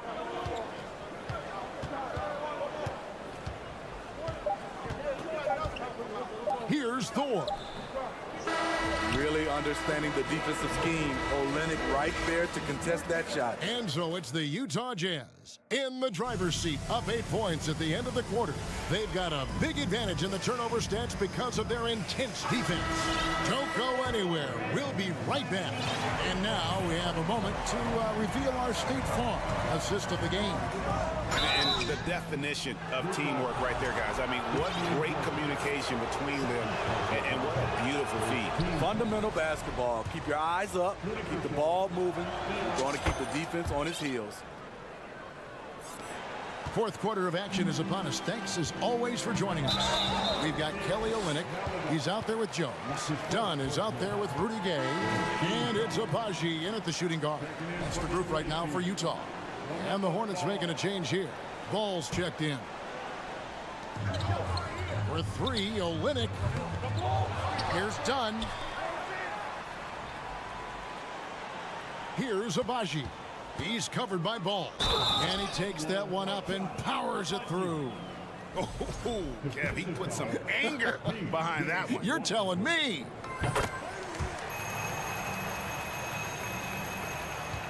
Hornets trail by 10. Ball fires from way outside. The kick out to Rozier. Tries again. Charlotte gets it back. Washington passes the ball. Martin wide open. He fires. His three-pointers off the mark. Uncontested look. Can't fault the shot selection. He's money from there. And there's a whistle. That goes on Terry Rozier. That's foul number 2 for him. And so it's Utah here with the ball. Dunn attacking. Basket counts. And it's a 12-point Jazz lead. Especially dangerous off the bounce. Chris Dunn can shift gears in an instant. Outside Martin. Beyond the arc. Washington finds Rozier. Lets it go from deep. Olynyk with the steal. Here's Abaji. Had the opportunity on the break, but couldn't sink the 3 from past the arc. Again, ball missing. Jazz leading by 12. Here's Dunn, and he drives in. Count that one. Dunn's got 4 this quarter. One of the stronger point guards we have. Chris Dunn often does his best work in the paint. Outside, ball. Charlotte moving the ball around. I'll tell you, at his size, once he gets it in there, it's over. Jones with the screen on Rozier. Abaji. Got a piece of it. Stolen by Washington. Rozier the pass to Washington. And it's out of bounds. The Hornets able to retain possession here. Great energy on the deflection and a good job disrupting their offense. This is called an effort play. Terrific hustle at the defensive end. Here's what Utah's going with right now. Markkanen, he's checked in for Jones. And it's Clarkson in for Chris Dunn. Got that bucket in no time at all. And the Jazz lead by 15. As a shooter, Clarkson can be so efficient. He gets the ball and goes right into his shot. Rozier kicks to Williams. Outside, ball. From outside the arc. Rebound collected by Clarkson. And since halftime, he has just been ice cold. Just can't seem to get anything to go his way. Ball no good. And there hasn't been anything easy for him in this period. As you've seen, they've made numerous attempts to try to get him going. Shows how valuable he is to this offense. They've been struggling here on offense. Yeah, a bit of a dry spell for sure. Martin for 3. Rebounded by the Jazz. Markkanen's got his 4th rebound in this one. In the corner, it's Clarkson. Oh, good with the triple. And so it's Williams who brings it up for Charlotte. 17-point game. And it's Rozier missing. For Utah, they've gone 5 of 8 shooting as we've come down the home stretch in this final quarter. Ball, the pass to Washington. And this is going to end in a lopsided victory. I love the tenacity and aggressiveness as well as the ability to close. You really got to give it up here for the Jazz. You know, it's tough to put your finger on the deciding factor in this one, but I'd say that the shooting accuracy made the difference. Yeah, I think you're on point, Kevin. They got better looks, and that tends to lead to a better field goal percentage. And we watched one guy all night long, guys, and looking at the stats just confirms what a dominant game he had. What a night tonight it was for Kelly Olynyk. Shouldering the load for them all night offensively. He came in focused, ready to go, and he delivered. There's 57 seconds left in the 4th quarter. Fades and shoots. That one off the back iron and out. You're not going to see that very often. Plenty of space, but he just, let's face it, he whiffs on that one. Sinks the triple. And over the course of his career, Rozier has really improved his three-point numbers. That off-season work on the jumper has paid off big time. So it's the Hornets now. They trail by 16. A shot by Washington, and he's wide open. Off target from three-point range. 7-second difference, shot and game clock. Another miss by Utah. Ball finds Washington. Now, here's Rozier. Williams trying to break free. And oh boy, a lot of contact there, but he gets the call and will shoot two. It's on Lauri Markkanen. It's nice to see Rozier being the aggressor, dictating the action, putting the defender on defense.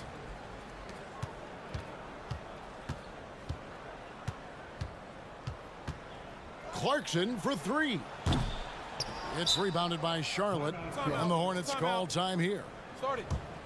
They trail by 14. 5 seconds left in the fourth quarter. What's your take, guys? And I don't think they'll be able to climb out of this hole. I just think they have to focus on the moment. Don't worry about the score. Worry about executing the next play. And this game has been so smooth for Rozier. He's finding his shots and really taking charge on the... All right, David, thank you. And that'll do it, folks.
When you're playing in the same conference, the rivalry is real. These teams in particular have bumped heads for years. Well, rivalries are built when something is at stake, and when you look at the entire history of this matchup, the peaks and valleys for each club, there's a little bit of distaste, which always makes for interesting viewing. Here are the starters for Charlotte. At the forward spots, Hayward and Washington. Ball and Rozier are the guards. And it's Williams in at the center position. Now here's Ball. Three-pointer. And he buries his first look. A situation made for LaMelo Ball. Anything you can do, I can do better. Porzingis with a screen on Hayward. Back to Porzingis. Beal outside. Kuzma for three. And he can't get that one. Now Charlotte takes it the other way. Washington outside. Ball outside. The three is up. Charlotte gets it back. Outside for Rozier. Here's the three. Washington with a rebound. And there's the whistle. That'll go on Terry Rozier. That's his first foul of the game. First team foul. And out of bounds, Charlotte will have it. Well, you think about Daniel Gafford being picked in the second round back in 2019. But guys, in 2021, that young man started to find his stride. Hayward outside. The three is up. It's good. And the assist that time from Ball. Listen, this guy's a viable threat from deep range. With a lot of time put into it, Gordon Hayward has morphed into a consistent three-point threat. Now here's Porzingis. Beal outside. From the arc. Counted from distance. Beal's got 6. And with Gafford, Doris, he earned a 3-year, $40 million deal. He did, B.A., and it had everything to do with what he showed as a starting caliber center in the league. His rebounding, his rim protection, and his value as a vertical threat at the cup, all very worthy of that contract. Knocks down the triple. Now, this is why they call him the unicorn. Porzingis off the catch, ready to rise and fire. That's 7'3", everybody. Now here's Ball. Hayward outside. Rozier against Beal. 5 to shoot. Launches a three. The three from Ball. Unable to get that one. And Washington the other way now. To the paint. Here's Gafford. Right outside. For three. And again, Washington with a triple. Boy, DeLon Wright with great range. What a shot. A deep three from Ball. And once again, off the mark by Charlotte. We all know he's a good shooter, but from that distance, I don't think so. Boy, we're seeing it more and more. Guys looking to create additional space by stepping back further from the line. First quarter of play, and we're about 3 minutes in. Porzingis sets a screen.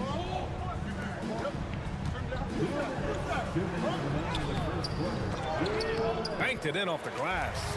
Porzingis has got his second basket of the game. Well, you love the physicality by Porzingis. Mix it up off the backboards, KP. From deep, Hayward. Rebound by the Wizards. It's clear Charlotte has the pieces in place to make noise in the league for years to come.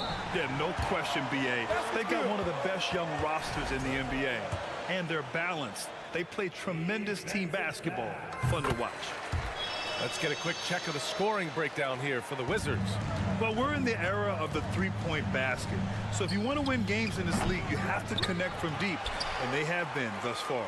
And their assist total, also impressive early, creating with the pass and playing for teammates. And I'm surprised that didn't go down. I mean, I'm sure he is too. And count that. 2 points and a chance for one more at the line. They're not wasting any time putting their stamp on this game. What a start. And they've been doing it largely at the offensive end. If the defense does not adjust, this could be a blowout. They haven't looked like themselves the last few possessions. They haven't. This is when they really need to be patient and get a clean look. Now here's Rozier. Looking for his first basket, still in this one. Outside, Williams. 6 on the shot clock. Pass the ball. Off target at the rim. This has not been his best quarter. And you know what? They keep calling his number, and they're simply trying to get him out of this funk. Washington passes to Hayward. 34 seconds left now in the first quarter. And a fast break now for the Wizards. Here's Porzingis. 2 points. That one goes. Porzingis has got 7 points in the game. What a way to begin this game. Dominating at both ends of the floor. And give them credit for approaching this game with the right energy and intensity. This team has attacked every chance they've gotten. Now here's Rozier. Hayward outside. Charlotte needs to get one up in a hurry. The 3 from Washington. Knocks down the long J. It's stolen by Washington. And so it's the Washington Wizards in command with a 13-point.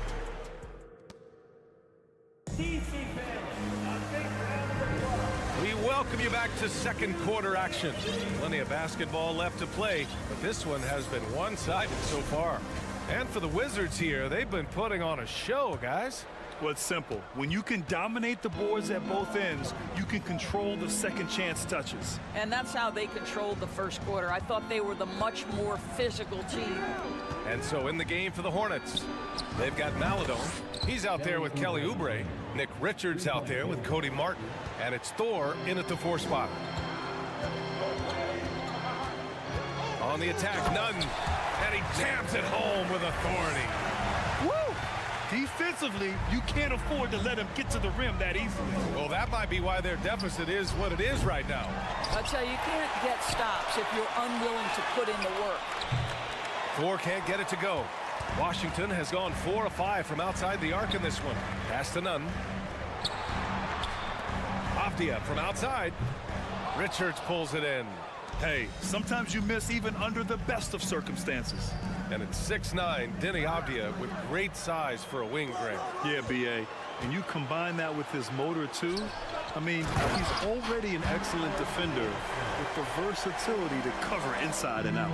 Well, you combine size, aggression, and toughness, and you get Taj Gibson. My goodness, nicely done. Out to the right wing. Here's Kispert. He's guarded by Martin. And Kispert gets a 3. Kispert's got his first bucket of the game, and he's on the board for 3. And just not letting up at all. I mean, you have to love this approach. You want to get the ball to the guys who make plays. One thing we've learned in the NBA, the game is never over. So you've got to continue to score, continue to build your lead. Now here's Morris. Now quiet so far offensively, searching for his first points of the game. Pass to Kispert, to the inside. That one's good from Morris on the assist from Kispert. And the Wizards lead by 16. The Hornets have gone 2 of 4 here in the second quarter. Here's Maladon, guarded by Morris. Here's Martin. It's not going to go for him. And Washington the other way now. From deep. Avdia pulls it in for Washington. They've gone a terrific 4 of 5 here in the second quarter. The kick out to Nunn. Lots of room. And again, it's Washington converting. He just brings a great feel for the game at the offensive end. Here's Oubre. And it doesn't fall for him. Made 2, missed 2 now. And Doris, last season, only 5 NBA players participated in all 82 games. That's a record low in the league's history. Well, in addition to that, Brian, consider the previous low was 17, so that's not even close. Now, we know the health and safety protocols contributed to that number, but it is pretty clear we're in the age of load management. What impact is that having on the league in terms of fan base? And they're really rolling right now. That lead keeps getting bigger and bigger. And one of the things that's helped that is they're getting it done on both ends. Terrific focus on offense, and they're locked in defensively. Now here's none. It's a 22-point lead, the most they've led by. As of this moment, they look absolutely unstoppable. Boy, it looks like their confidence is at an all-time high, just feeding off each other right now. And great job to establish position and square up. A new lineup here for Washington. So for the Hornets. Ball against Wright. Outside Porzingis. Gets the three to fall. Porzingis has got 10 points. I mean, how do you guard a 7'3" guy who can drain the three with great regularity? The range is ridiculous. Now here's Hayward. Outside for Rozier. They need this. There's Ball with a three. Charlotte again missing. Yeah, they just can't seem to end the drought no matter where they shoot it from. And I think you can start to feel their frustration mounting. With every missed bucket, it becomes more and more desperate. Rozier can't get it to go. That's their plan, to get him an opportunity to finish in tight. That's a miss they can live with. Oh, got that one up quick. Beal's got his third basket of the night. Terrific footwork. Beal pulling up in rhythm. It's beautiful. Ball finds Washington. Oh, Beal picks his pocket. Now the Wizards in transition, moving it up. And the dunk by Gafford. And I think that play tells you everything you need to know. They're simply playing at a higher level, getting a steal and turning it into quick points. About 7 seconds separating the shot and game clocks. On the attack, Rozier. Williams takes the assist and lays it in. Nice setup. You're starting to be able to trust that Terry Rozier is going to make these finds. Porzingis against Hayward. Pass to Kuzma from downtown. He drops it from range. Kuzma's gotten himself on the board with a three there. Their system is running smoothly, and the gap on the scoreboard is widening. You do like that the offense is humming along. Thanks very much, Allie. Your Wizards, 51. The visiting team, 17.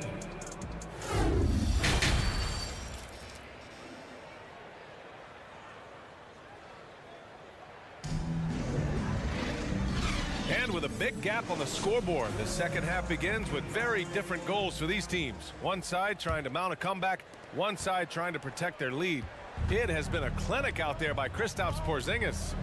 Yeah, they've done an amazing job of creating room to operate for him. And then, of course, executing. One of the things every player is after is efficiency at the offensive end. And boy, this young guy has done just that. Daniel Gafford is out there with Kristaps Porzingis. Then there's Bradley Beal. Then there's Kyle Kuzma. And it's Wright in at the one. That's the group for Washington right now. Down to 5 on the shot clock. There's Ball with a three. Rebounded by Kuzma. It's clear he's totally out of sync. The team needs to rethink its strategy around what to do with him. That one's in there on the nice assist from Beal. Beal's got his third assist of the night. And Bradley Beal getting a huge contract this summer. Now, he committed to being with the Wizards for his prime. And there was some speculation he might leave, but he cemented his time in Washington for many years to come. Back to Ball.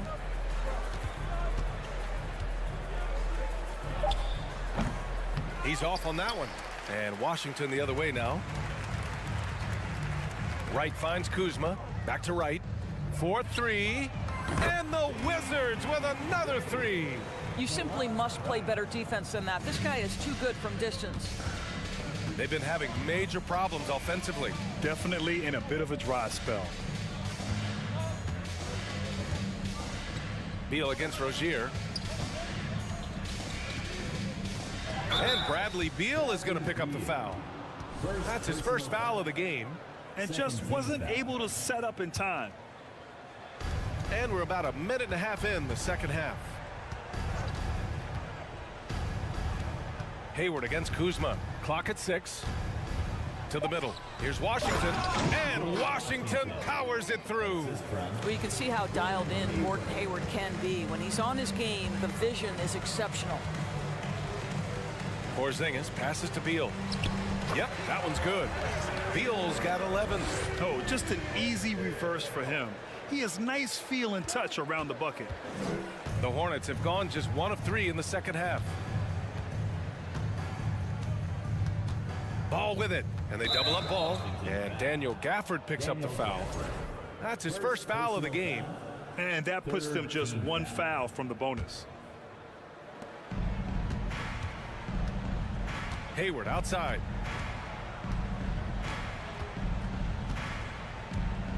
Clock at 4. Washington left side. And stolen by Porzingis. You love that defensive effort right there showing up.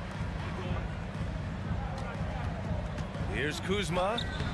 No luck on that one. Nice D from Hayward. And here are the Hornets now. Just over 2.5 minutes gone by in the second half. Here's Rozier. Still getting warmed up offensively. No buckets yet in the game from him. Ball outside. Fires the 3. The rebound by the Wizards. Porzingis has got rebound number 5 here tonight. Boy, you think about the Washington Wizards and the tough ending to their season. They got out of the gate so hot, but cooled off and came in 12th in the East. That was their lowest ranking in 9 years, guys. Second shot opportunity. And Rozier pulls it down. That's a shot he'd like back. He's usually going to make those. A chance here to catch up with Allie from the sideline. Thanks, guys. The NBA last season celebrated its 75th anniversary and announced the 75 greatest players in NBA history, gathering the living greats during the All-Star break. A lot of history, but Commissioner Silver said we're a pretty young league when you think about it. Brian, I guess it's all relative. Yeah, indeed. Thanks for that, Allie. Porzingis high post. Washington's there. And it's Kuzma finishing it off. Oh, Kyle Kuzma off his feet in a hurry. Nice finish. And the good news for the Wizards is there's really nowhere to go but up. Right, you have to learn from your mistakes and understand that the course of an 82-game season, it's not dictated by what you do in the first 15 games. I think these Wizards are ready to do just that, start to establish some consistency. So it's both teams making substitutions here. There's 53 seconds left in the third quarter. Back to Nunn. Pass to Gibson. The kick out to Nunn. Takes a 3. Nails it from beyond the arc. Nunn's got 8. Here in the second half, they're really focused on stretching the floor. And guys, boy, when you're hitting, it sure does work. It obviously opens up major options at the offensive end. Here's Martin. Another miss. They desperately need a bucket. 2 seconds separating the shot clock and the game clock. Pass to Avdia. Lets the 3 fly. And the Wizards with another 3. Their offense has been unstoppable, just firing on all cylinders. And at this point, it is their game to lose. They've done such a good job building the lead. And here's Oubre from the arc. The shot no good. Well, he tries to answer with a 3 of his own and can't do it. You can't get caught up in the one-on-one aspect.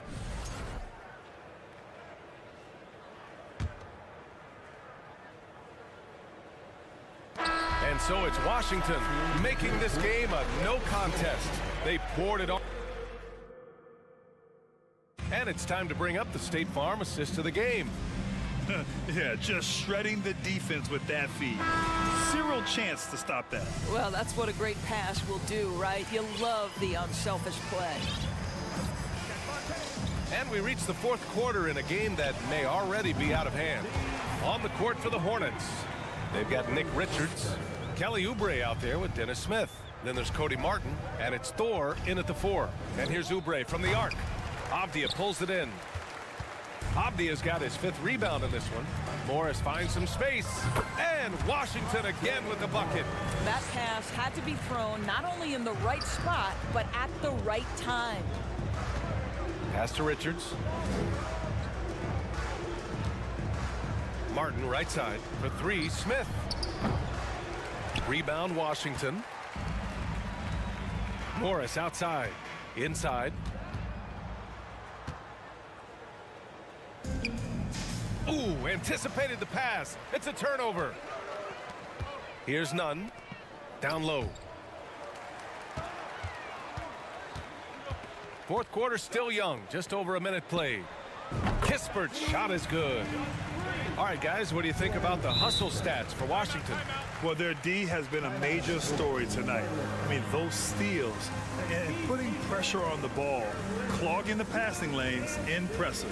And you also have to love the way they've gotten out and run in transition. A ton of good chances tonight simply from being willing to run the floor. And now let's take a look at the New Balance player of the game, Kristaps Porzingis. With the way he shot the ball, he had to be the choice. His percentage was fantastic, and he's just done a great job of finding space and taking advantage of every inch the defense gives him. Oh, he's a crowd favorite. This building is never more alive than when he's at his best. And he was beyond at his best tonight. He had this place going crazy. Here are the Wizards now with the ball. Good momentum, 8 straight points. Out to Beal, takes the three. And the Wizards with another three. They're really employing a deep range initiative here in the fourth, and it's working. It feels like they have worked their perimeter game to perfection, swinging the ball, cashing in from the outside. What a performance. And that's a foul called on DeLon Wright. That's foul number 2 for him. First team foul. And so it's Charlotte with it. They have yet to score here in the fourth. The three from Ball. Connects from downtown. That's how you up the ante. Come right back at him. And you would expect nothing less from these two, taking pride and making plays. These calls can be so difficult for officials to make. Kuzma against Hayward. Porzingis up top. Avdia from outside. Washington grabs the miss. The Hornets have gotten just 1 shot to fall out of 3 attempts in the fourth. On the wing, Rozier. Oh, plenty of contact on that shot. Officials call the foul, and he'll take 2 free throws now. When Terry Rozier switched teams from Boston to Charlotte, think about the level of responsibility and the burden change from one team to the other. Now a starter, now all kinds of responsibilities on his shoulders. Here's Porzingis. That one's in there on the nice assist from Beal. Kristaps Porzingis with that release point and that size, difficult to check in the painted area. Blocking foul called on Bradley Beal. Second personal foul. Third team. Just over 2.5 minutes played now. Final quarter of regulation. Foul beyond the arc, and he almost hit the shot. He'll go to the line for 3. So, Doris, what differentiates Terry Rozier at his position? His scoring ability, his threat as both a three-point shooter and a dribble drive guy. But the key, BA, to me, and what distinguishes him, you can play him on the ball or you can play him off the ball. So he can play with another great guard and still flourish. It's just a bad foul. Gotta be smarter than this. Terry Rozier III. Second Ball against Wright. Out to Beal. Second team foul. Out to the wing. And Porzingis gets it to go on the assist by Beal. Beal's got assist number 5 here tonight. Rozier outside. Wright with a steal. Blocking foul called on Gordon Hayward. Second personal foul. First free throw is good. What you appreciate about DeLon Wright is he knows his role and he's willing to star in his role. And the other part about it is he's been committed to his own development. On the attack, Rozier. Misses from short range. Here's Washington now. They're on a 17-5 run. Well, the scoreboard tells you everything you need to know about this one. A great showing here for the Wizards. And it was a big-time performance across the board. They looked like they were having fun out there, Grant. Yeah, B.A., it was almost like watching a cat play with a mouse. I mean, they did pretty much anything they wanted to do out there today. And one player just stole the show tonight, doing everything for his team. A monster night for Bradley Beal. This guy has been shot-making all night long. He commands the rock and takes over. Charlotte has gone 1 for 5 shooting from the arc here in the fourth. Ball passes to Rozier. Washington outside.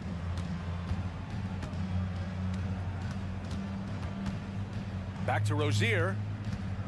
And there's the slam dunk to finish it off. This guy's such a fluid, powerful athlete. No doubt, Mr. Rozier. Beal outside. Up and in on the layup. Their home crowd has energized them all game. Now they're closing it out. Well, for all intents and purposes, this game is over. Just a matter of time here.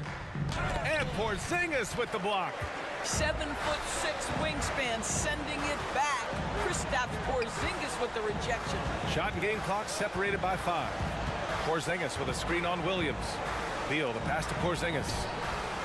That one falls, coming off Beal's feed. You got to give them respect. They're doing everything they can to close this out. Well, just terrific teamwork. Each guy doing his part. You love what you're seeing from them tonight. Pass to Ball. The 3. So we see the Wizards taking the W here. We saw 2 different teams tonight. One.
you're not going to see either side get out and run very often.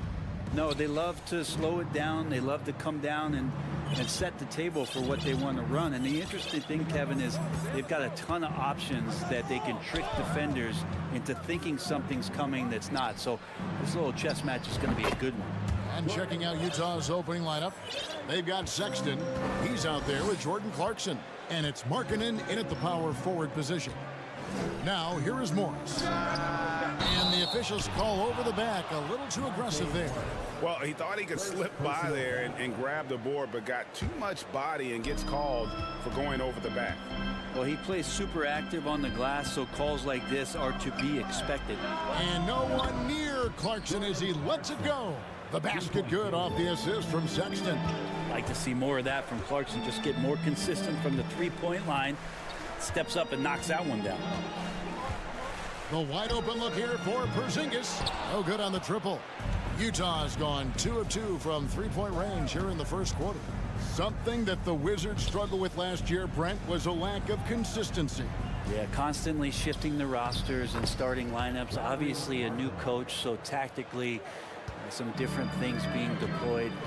You got to find a dependable foundation, and training camp in the early part of the season for this team really, really important. Here's Kuzma after the made shot from Lauri Markkanen. Kuzma passes to Morris. Down to 5 on the shot clock. To halt the run. The shot, no good. Some solid defense from Clarkson. Kicks it out to Gibson. Fires for 3. Hands it from downtown. Good decision making by Taj Gibson. Knows he has the green light to shoot that quick jumper. Clarkson against Beal. The 3. Second chance shot. And that'll be 2 free throws coming up. Officials on the call with the foul. Utah shooting their first free throws of the game. And he can't get the first one. And we've seen it for years. And despite their regular season success, the Jazz just unable to make much noise in the playoffs. Credit the front office for coming to terms with it and pivoting to a rebuild while they could get top value for their stars. Now here's Gibson. Kuzma outside. Good for the basket. Starting off 1 for 1 with that shot. Kuz loves those inside shots, and he's working hard to find them. Sexton dishes to Clarkson. And that one is hammered home. Total letdown by the D. Can't leave the bucket unprotected. Absolutely. And it takes an easy 2 points onto the lead. Will not find a higher percentage opportunity than that. Uncovered at the rim, finding cracks in the defense here early on. Just really smart basketball and exploiting whatever holes that he's seeing right now in the defensive squad. And with an update from the sidelines, let's check in with David Aldridge. Hey, Kevin, I did catch up with Utah's head coach.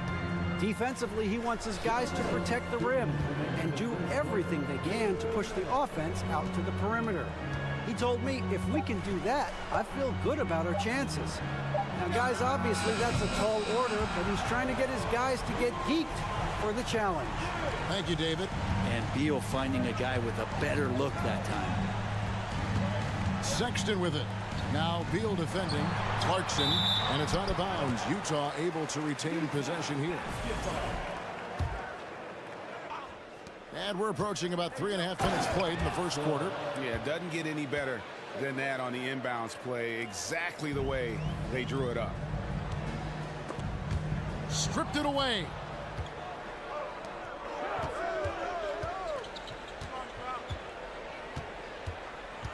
Here's the 3.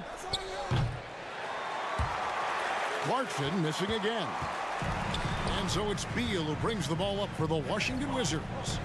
It's a 5-point game. Always a shame to see a guy like Bradley Beal have to go in for season-ending surgery like he did in 2022. Well, that decision, I think, was tough, but in the end, for the length and longevity of his career, was the smart one for Bradley Beal. Get himself fully healthy, fully physically and mentally ready to get back on the NBA floor and be as productive as he's been throughout his career. Shots good by Gibson. Taj Gibson's postgame continues to improve, that time showing a nice touch. Clarkson on the wing. Pass to Toscano Anderson. The Jazz working the ball around now. Porzingis with the steal. Morris finds Kuzma.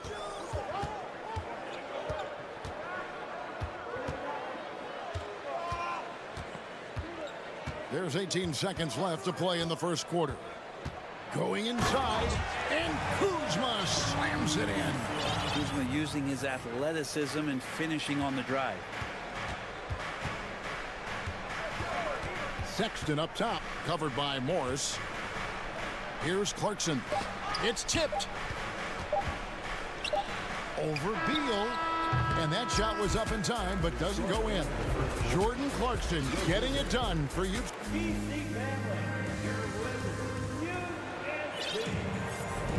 And it's been a pretty even game here after one quarter of play. And a moment now to look at the scoring approach in terms of where the points are coming from for Utah. How about the ball movement so far? I mean, the unselfishness, everyone here just playing for one another, and that can be infectious. Well, a lot of the players are doing a good job as well of scanning the interior part of the paint. All those inside looks, those are paying off. So on the floor for Utah, they've got Jones. Olynyk is out there with Rudy Gay. Then it's Chris Dunn. And it's Agbaji in at the shooting guard position. And with that shot, the Jazz lead is cut to just 1 point on the basket from Kispert. I tell you what, it's almost like stealing to watch how he plays the game from this seat. And you know there aren't many teams with a more dedicated fan base than Utah. The Jazz fans are behind their team no matter what. None can't get it to fall. I don't think the defense does enough out there to bother him. I think that one's all on him. Just a flat-out miss. To the inside. Avdia kicks to right. Passes to Avdia. Now here's Nunn. And no good. Had a chance to take the lead there. It's always striking, Greg, to see the bond between the Jazz team and their followers. Well, when you're the only game in town, people take the team to heart. And we see it in cities like Portland and San Antonio as well. The fans form that attachment to their team.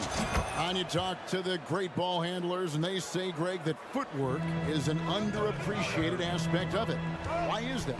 It's like a dance. You're eluding the defender mostly with your feet. The ball handling part is just making sure the ball comes along for the ride. Now, here's Kispert. Shot clock at 6. It's good. This game is all even. Kispert's got 5 points in the quarter. That's a high percentage look when the D doesn't fight over the screen. And the coach over there just asking for one simple thing, and that's some effort. Got burned on that one. Here's Gay. No points in the game yet for him. Back to Olynyk. Takes the 3. Good for the basket. Starting off 1 for 1 with that shot. Nice when coaches have a trigger man from the 5 spot. Kelly Olynyk can do that. Pass to Kispert. From downtown, down it goes for his 3rd basket in as many tries. Both teams running perimeter-oriented plays that are working. Well, both of them looking towards the 3-point line. And I like to see that, especially when the results are made buckets. Now, here's Dunn. Good on the shot. And the Jazz lead by 2. There's just no way you are stopping Dunn when he's that close to the bucket. A skilled finisher and amazing athlete. And the dunk by Wright. And he's an automatic finisher when he gets into that area. He is, and he picks the simple one-hand stuff to get the 2 points. Now, here's Dunn. The pass to Agbaji. Wide open. Connects. The jumper drops. Agbaji's got his first bucket in this one. And so it's Wright bringing up the ball for the Washington Wizards. Trailing by 2. None with it. Gay picks him up defensively. They get the rebound. Here's Kispert. Got a hand on it. Pass break. Here come the Jazz. And here's Olynyk from the arc. Here's Jones. And foul on the shot. He'll shoot 2 at the free throw line. All the officials are all over that one. The Jazz have been successful on 3 of their 4 free throw attempts up to this point. And last season, 77% from the line. They could usually get the job done there. Goodwin's checked in for the Wizards. Wizards trail by 3. Pass to Kispert. He feeds it to Avdia. Rebound by Olynyk. Utah has gone 3 of 7 tonight from three-point territory. Well, Kelly Olynyk has made quite the career for himself as a stretch big. Yeah, he's been an important piece for multiple playoff teams, and got ability to space the floor, uses that up fake and get to his left hand and make good decisions. I mean, there's a role for a guy like Kelly Olynyk on any team that's looking for quality bigs. Here's Abaji. And foul on the shot, so he'll get a chance at the line. And the Wizards, one of these teams that's still in search of an identity. They've got a lot of skilled players, but it's really hard to say right now what this team is all about. 51 seconds left to play here in the second quarter. Here's Goodwin, and there's the drive. Lays it up and banks it in. I love the ball movement there. He put that on a silver platter. Just served him up. Now, here's Dunn. He's guarded close. Down low. Kicks it out to Jones. And misses it off the right side of the rim. I guess even he has to miss one of those once in a while. Goodwin passes to Wright. Nice ball movement by Washington. Here's Gafford. The rebound by the Jazz. Here's Dunn. Here's Jones. And Jones with the stuff. And Dunn is fantastic at moving the ball around, finding teammates with ease. Here's Gafford. Excellent D that time from Jones. Thanks, David. And we'll be back shortly following halftime. 28. The Jazz, 33.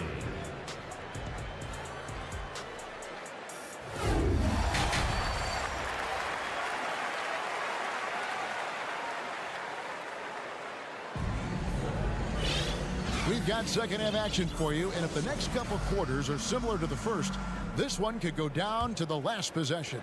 You gotta like what Jordan Clarkson has done in this game. Yeah, it's been a great performance from him, really staying focused on quality shots. And this is showing that they're not going to play at anybody else's pace but their own. Morris and Beal are the guards. Kyle Kuzma is out there with Porzingis, and it's Gibson in at the center. That's the group on the floor right now for Washington. No good from Gibson. Jazz leading by 7. Here's the break.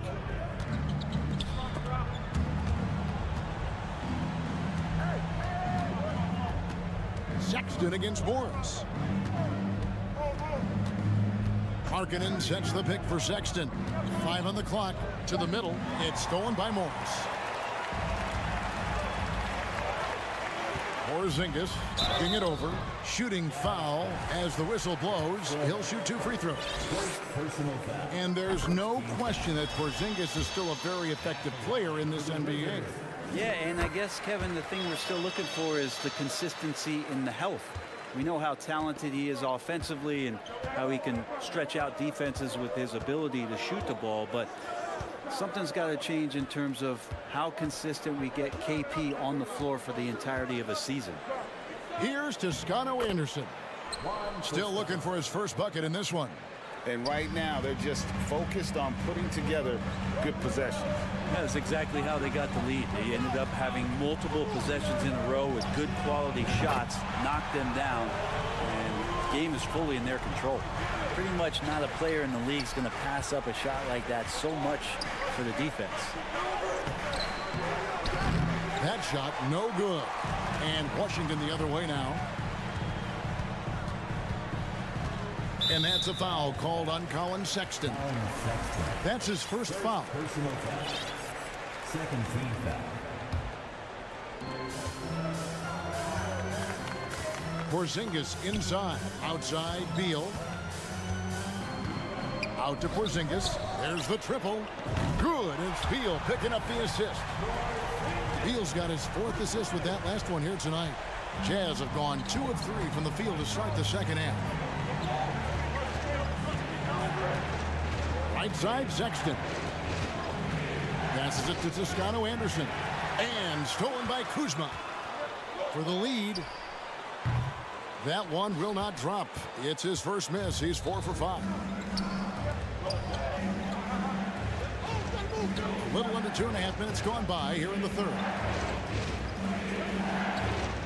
Launches a 3. Kuzma pulls it in. And it's Kuzma with the ball for Washington. It's a 1-point game. Porzingis is double. Kuzma outside.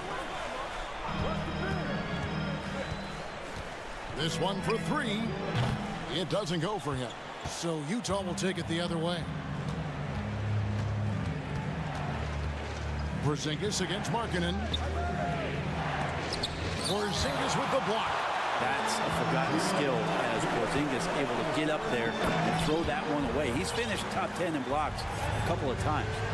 Beautiful transition offense there. That's execution at its best. Yeah, once you burst through a seam like that, you got to look right towards the rim. Sweet play. Yeah, the D has not been able to keep the ball out of the paint at that end of the court. Nice shot by Porzingis. This is what an offense is supposed to do. You look for a high percentage shot, and Porzingis the beneficiary. Sexton against Morris.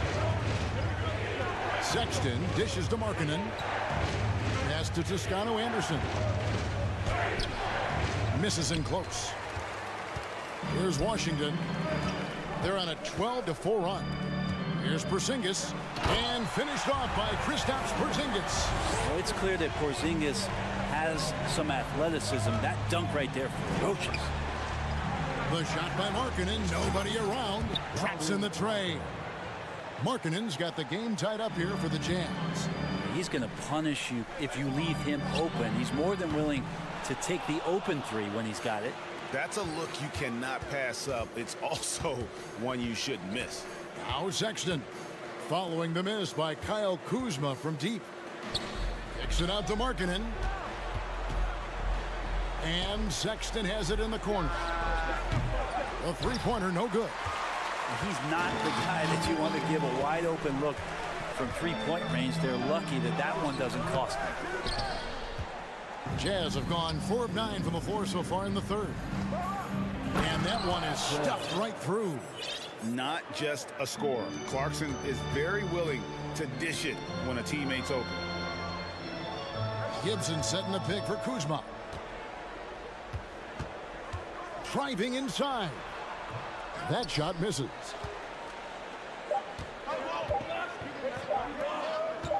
Markkanen from outside. And as we finish the third quarter, it's still close. Both teams trading baskets. And now let's go back to a play from earlier as we show you our State Farm assist of the game. And definitely deserving of the prize tonight. How about the read he made here? Looking like a point guard, putting the pass right on the money. So helpful to the offensive versatility when your bigs can create, freeing everybody up, and that cut was wide open. And I know I speak for all of us when I say I can't wait to see what kind of finish awaits us here in the fourth quarter. So on the floor for Utah, Rudy Gay is out there with Olynyk. Then there's Dunn. Then it's Jones. And it's Abaji in at the shooting guard. Here's Abaji. The Jazz keeping it alive. A new 14. Kicks it out to Gay. 3-pointer on the way. That's in, coming off an assist from Dunn. Gay's got his first 3 points of the game. Wow, when Rudy Gay's connecting there, that's going to help out a lot. It really opens up the rest of the court. They get it back. Out to the right wing. Kispert wide open. He fires. And again, Washington with the triple. It's been a tight one so far. Very close game. In matchups, it's really what it's all about, and these two teams are really equal. And there's the whistle. That goes on Denny Avdia. That's his first foul. They swipe it. In transition, here come the Wizards. A wide open look here for Wright. And the Wizards hit again from deep. And a moment here to take a look at some of the hustle stats for Washington. All game long, they've had active hands and really out in the passing lanes. And that aggression on defense has resulted in a ton of steals. Well, they've been fantastic tonight, really enforcing giveaways and getting scores on the other end. I mean, you get a few more possessions like that, your confidence grows, you win that turnover battle. And Wright kicks to Kispert. And they wasted no time getting those 3 points back. Kispert's got the lead up to 4 now for the Wizards. Out left to the wing. And here's Olynyk from the arc. And the Jazz another 3. Both teams running perimeter-oriented plays that are working. Well, both of them looking towards the three-point line. And I like to see that, especially when the results are made buckets. Now, here's Nunn. Swiped away. Gay drives in. Dunn outside. Fourth quarter of play, and we're about 2.5 minutes through it right now. Driving in, and the dunk by Olynyk. Good job from Olynyk that time, just taking some initiative to get in there on the drive. Wright finds Gafford. Nice move, and the layup is good. Gafford's got his first points in this one. And this is the effort you want to see out of your guys, win or lose. A great example out here of just a no-quit team continuing to... And folks, the coach's challenge has been initiated for a personal foul. Close game like this, and he thought it wasn't a good call. And I think when it comes to some of the more difficult... The previous play is under review. Fouls can be tough. The action is so fast that it's really tough to catch everything in real time. The wonders of technology. We've seen replay reviews so effectively and involving the coaches by being... The ruling on the floor is confirmed. And so the word is in. They've decided that the call stands as it was made on the floor. And, you know, even if a coach still feels this wasn't the right call, you got to acknowledge the effort being put in to review it. We're double checking, and the game continues on. And a new group getting ready for the Wizards. Taj Gibson's checked in for Daniel Gafford. Porzingis comes in for Avdija. Kyle Kuzma's checked in for Kispert. And Bradley Beal subbed in for Kendrick Nunn. And let's head over to the sideline and catch up with David Aldridge. Well, during that timeout, the coach of the Jazz talked to his team. He said, we're getting some looks on the three, but we're not connecting. But don't get frustrated. He told them it's a game of ebbs and flows. Keep shooting with confidence, guys. Thank you, David. Huge shot from Beal. He's got confidence. The pass to Olynyk. Sexton against Wright. Here's Olynyk. Sexton, the pass to Markkanen. Clock at 6. Sexton kicks to Olynyk. Deep 2 from Clarkson. And it's good with time running down on the shot clock. Man, I'll tell you what, the pressure is cranked up. Who better to call than this guy? Beal drives in. Out to Porzingis.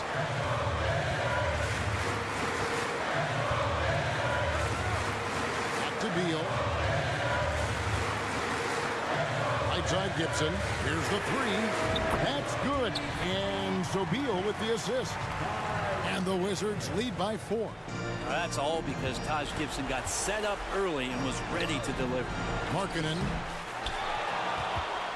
Another shot. He can't hit that time. Great D that time from Gibson. Inside. And Beal kicks to Porzingis. And stolen by Sexton. Markkanen dishes to Clarkson. Outside, Sexton. To the paint. Here's Olynyk. 2 free throws coming up, and the coach's challenge has been issued. A game like this, down to the wire, this is what it's for. And I think when it comes to some of the more difficult calls to make, Previous play is under review. action is so fast that it's really tough to catch everything in real time. The wonders of technology. We've seen replay reviews so effectively and involving the coaches by being able now to challenge them. After the review, the ruling on the floor is overturned. And the announcement on the review is that the foul was called in error. So they have determined to overrule the original call. And guys, this is what it's all about, getting the call right. And I think in this case, the video review showed that while it was a tough call to make on the floor, they got it right with the review. He was all alone on that one. Now it's a 7-point Washington lead. Well, and this has been their strategy throughout the fourth period. We'll see how it pans out. It's one thing to have teams shoot a bunch of threes, but with this team being that hot defensively, you got to chase them away from anywhere near that line. Porzingis can't hit. And so it's the Wizards with the W. It was up for grabs right until the final second.